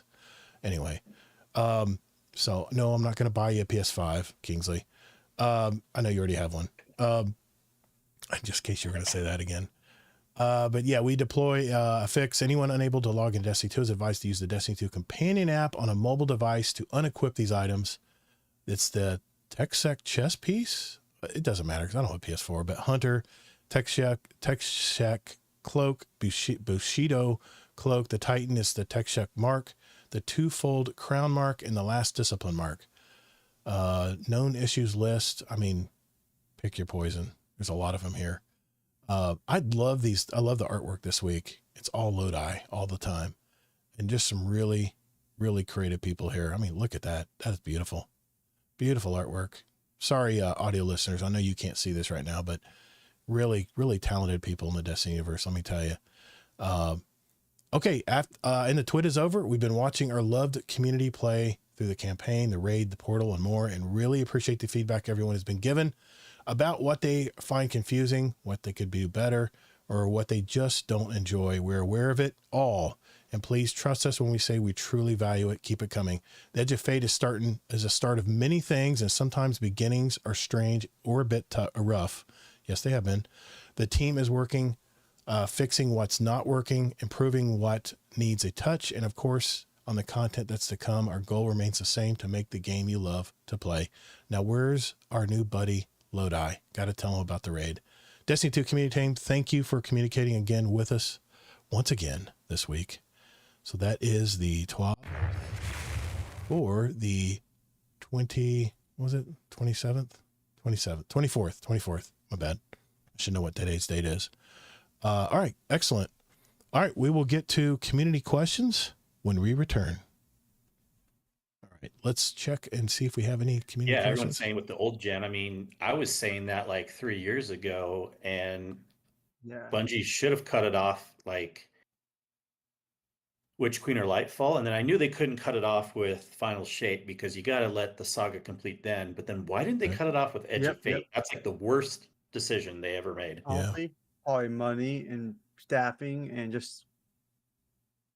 Maybe. Well, they can cut it off and not do the upgrades first. You know what I mean? Right. I mean, yeah, they need to do upgrades also to the engine, but think about they would be spending less money now. With no upgrades, the PR would be so bad for them, though. At least with that update, they can counteract the PR of cutting them off. Right now, like not as many people. Yeah, if they did it like a while ago, but now like cutting off PS4, like people actually would understand that. And then they wouldn't have to be spending time fixing these issues, which is costing them money and dev time also. Yeah, everybody concurs that old gens, and I realize there's some younger people out there that can't afford a new console. I get it. It just happens from time to time. Not saying we don't feel for you, but like this is well past the time where it needed to happen. Is it possible No. the Tiger engine is tied to old gens? Like they would have to rework the entire Tiger engine? Might be. King Tut, No, I don't know. no, definitely not. They would have to rework it to make things better, but that's a Mhm. separate point. They can cut off the old gens Mhm. and then take their time to rework cool new features. So, Okay. yeah. All right. We do have a few questions in the Discord, but if you do have a question for us, Kingsley, if you don't mind keeping an eye on the chat in the Discord, so I got to move over to another channel. I won't be able to see chat. And I will go through our questions for our guest. We have a few of them. Moonshine. What the hell, Jeff? You're not on you low on beer and moonshine this week? What's going on? You actually put a question there? All right. If anybody has any questions in the chat, this is the time. This is the time to ask them, and we'll be sure to ask your questions live on the show tonight, and our audio listeners will hear it as well. So, all right, here we go. All right, boys and girls, this is the time of the show where we get our questions from you guys. We do have a few in our Discord here, and I wanted to start out with Scarlet KM for Tech. Sup, bitch. Tech will know what I mean. Can't use TTS here. What is that? What is that? Is that an inside joke? I don't get it. Is Scarlet the one that bullies you all the time on stream? I hear about that sometimes. He bullies me. So I have TTS on my stream, text to speak, whatever. Oh, And every time he cops in, he always just like him saying hi is like sup bitch. Every time he comes in, I got you. Like say hi, like oh hey, what's Because up, he won. man? I mean, I'll talk to the he's mods. just- We will ban his ass if he's bugging you, man. We'll ban his ass for 30 seconds. Yeah, he's fine. No, All that's right. just his thing. He does to me. The Texas Beach is cool. All right. I got you. Cool. I love you too, Scarlet. Miss you. Zombie Pops is on fire tonight. He has a question for you, Tech. Question for HD. Why are you always trying to intentionally throw encounters?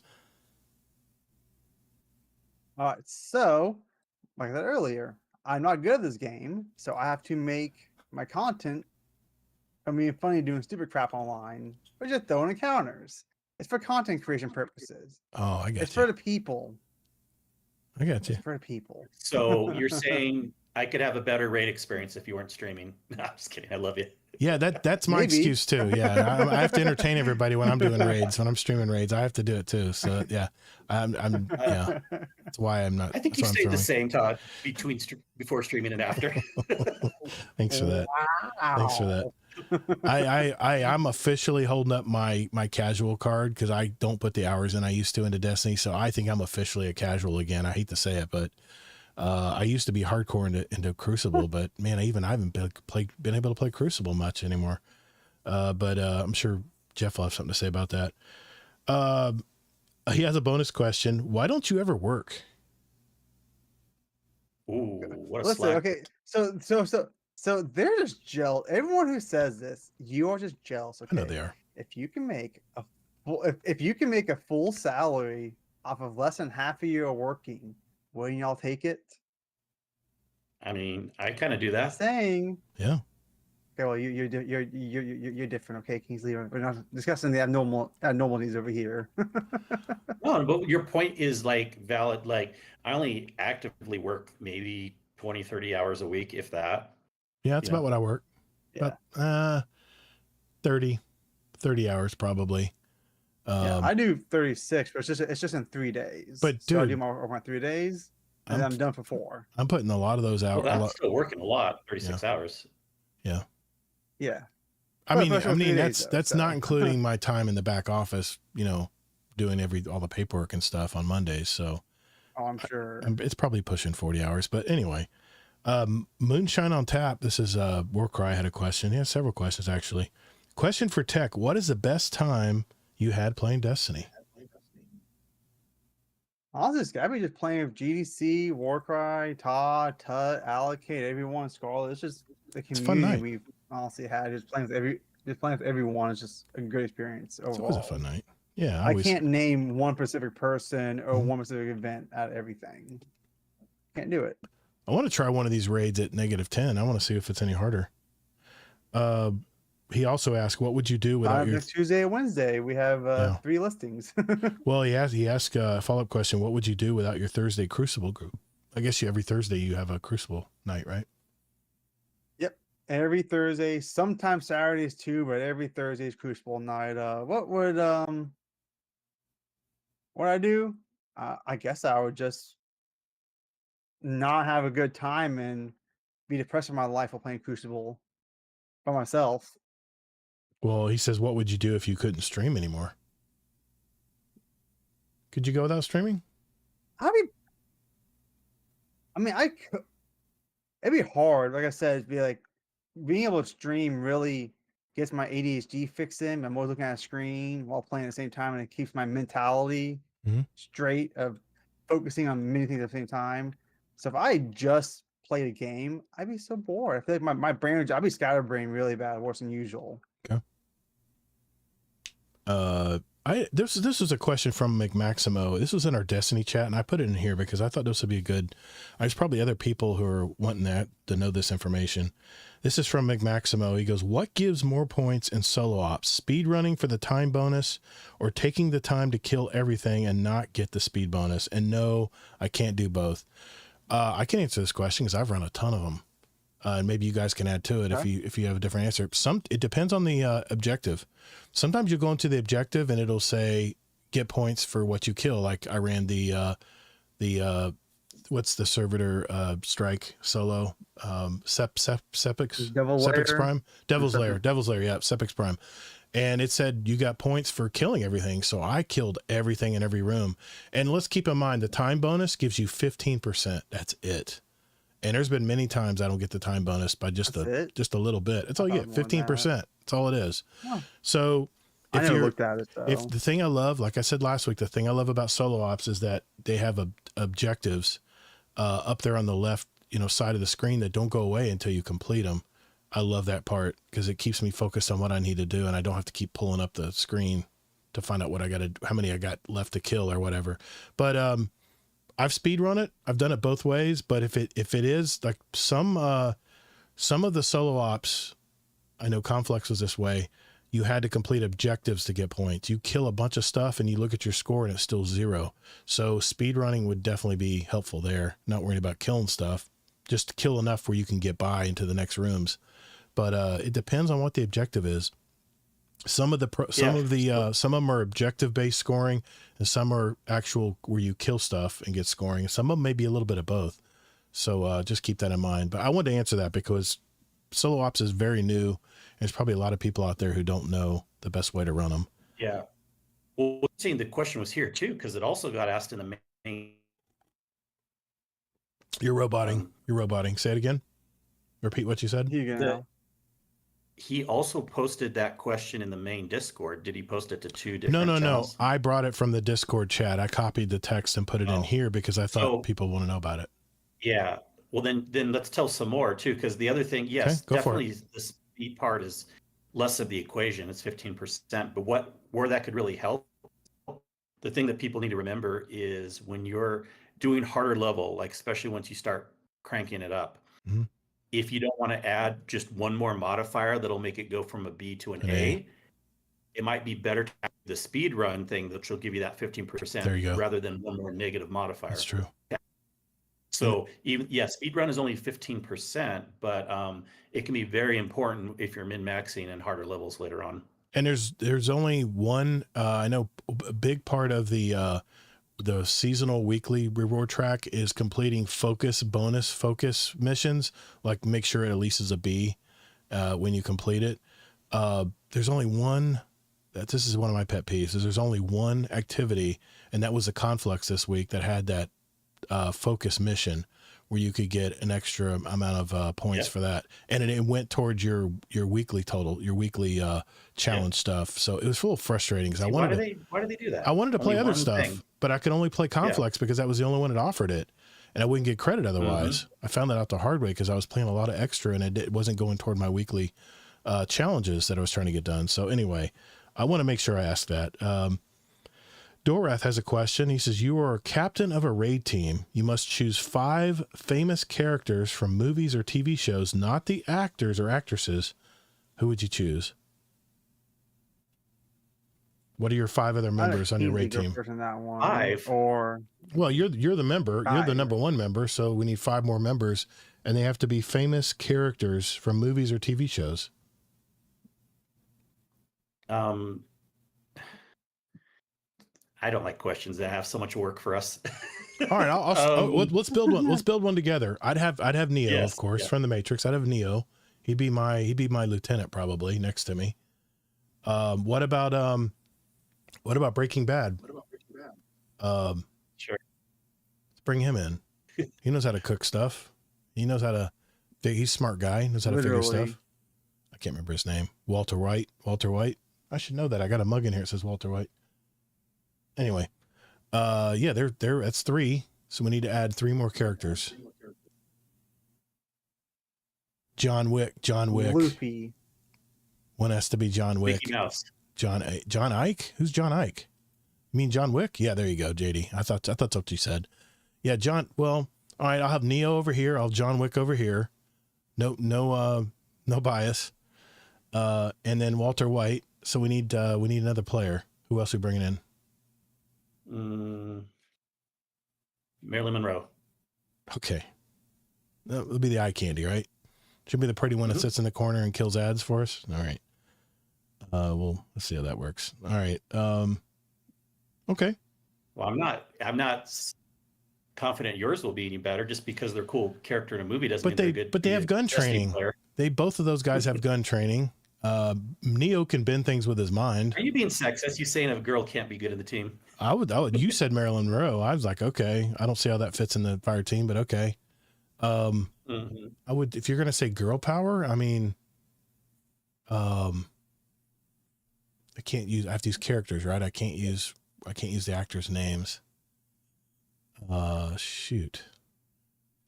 Okay. I'll pick Ballerina, the John Wick spinoff.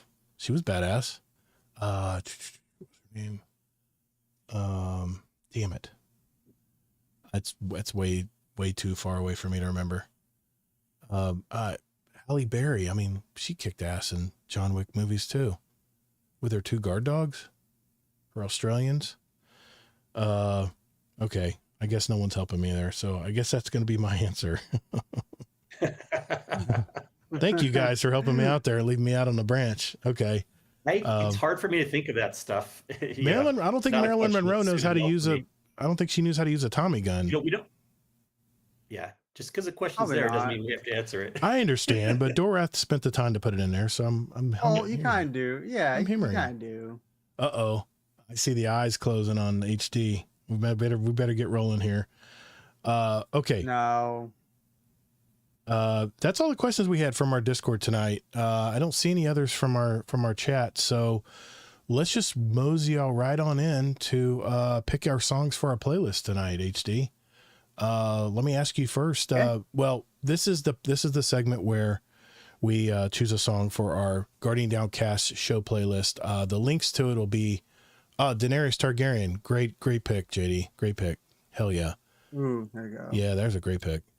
Man, I could name so many. Anyway, this is the part of our show where we pick a song for our Guardian Downcast show playlist on Spotify and Apple Music. If you want to follow along, I think we have over 100 people following our little playlist to see what we add every week. It's very much a time capsule of our show. We've added it ever since episode 1, back in 2019. So, by the way, tonight, well, unofficially, tonight we celebrate 6 years podcasting this show. It actually was midweek last week. Holy moly. But today being the 24th, this is I guess officially, if we're going by resets, this is officially our 6 years of Guardian Downcast. So I'm very, very proud of our community, how far we've come. Very proud of you. Very far, yeah. How far we've come all these years, and all the hosts along the way that joined me have come and go. But I'm very, very, very happy and very proud of our community. And I love our community, man. I love that this is just a safe place to come and talk Destiny, especially in our Discord community. And I really love that we have more of a mission of what we want our community to be, It's really cool. Okay, HD, I'll go to you, man. What are you going to add to our playlist tonight, sir? And why? So I picked Don't Blink by Kenny Chesney. And it's one of those songs that I remember growing up And the song was about like, whenever we're young and we're 18, we thought we knew it all. We didn't listen to mommy and daddy. And as you get older, you realize they actually knew something and you weren't that smart. And it's just kind of one of the songs like, I got 4 kids now, and you just go through life and realize how short life is really. And, the cycle that you go through growing up, you go young, you think you know everything, you think you're everything, you get old and you realize that daddy and mommy were actually right and you were not, your person. So it's one of those things that, as you're raising kids, you really realize the full circle of how you were also. Very nice. I'm tempted to change my pick tonight, but I'm going to wait. I'm going to wait until our next guest episode to add it. But I was looking through our playlist and I said, what bass like core groups do we not have in our playlist? And I had to go with a classic tonight. Mm-hmm. We don't have enough. We don't have enough REM in our playlist. And this is one of my favorite songs from them. It's from their 87 album, Document. It's The One I Love. I mean, I can sing all the songs to it. I'm not going to tonight. I haven't drank enough. But it's a song I could just cruise around to all day on the road. Just love that song. It's one of their most iconic songs from when they first started back in the late 80s. So, yeah, that's my pick for tonight. Hey, I wanted to thank everybody for coming to the show tonight. Thank you, HD Tech, for jumping in tonight and talking with us. I know we had a lot of information to share Destiny-wise tonight, but thanks for coming. Thanks for coming on the show tonight, bud. Oh, I think his wife walked in. And he had to turn away right then. I think his wife walked in right when he asked. Say, yeah, I'm almost done. Thanks for coming on the show tonight, man. No. Thanks for coming on the show tonight, man. I appreciate you coming on the show. I want to make sure we had you on tonight, even though we have a lot, had a lot to talk about with Destiny 2, Edge of Fate. But tell all the great folks out there that are either listening or watching tonight where they can find you, where they can find your awesome streaming, man. Well, I'm part of the All-State GC Discord. I'm part of all the Outside of Destiny 2 Discords out there. When I do stream, it is on Twitch at HD Technical. And if you watch, I actually do streaming also and some short form content on TikTok. It is hd.technical. So it's really Discord here, TikTok, or Twitch at HD Technical Twitch, hd.technical for TikTok if you want to follow me there. Very nice, man. Mr. Kingsley Mac. Find me as Kingsley Mac in the Discord and Discords. Yep. And awesome. It's also my gamer tag. So excellent. Well, if y'all could do me a favor, if you haven't already, hit the like button. If you enjoyed the show tonight, subscribe to my channel. If you're on YouTube, give me a follow. If you're in the Twitch channel out there, it'll give you some notifications whenever we go live. And also join our Discord community. We got a lot of great people in there, man. It's discord.gg/Guardian Downcast. It's right there on our screen in the lower left-hand corner. That's our universal invite to our Discord community. And like I said, we've had this Discord community for 6 years now, man. It's amazing. So, yeah, do that if you would, please. If you haven't already, thank you. If you have already, thank you to everyone who's been gifting subs. JD Kent for, I think Coach Weed actually subbed with Prime on our Twitch channel as well. Thank you, sir. I'm just trying to make sure I give everyone credit here that has given to the show. Yeah, appreciate everybody who's come out tonight. And I know this is a long show tonight. I really appreciate you guys showing up. Even Discord is loaded, man. We got a ton of people in the Discord tonight too. That is really good to see.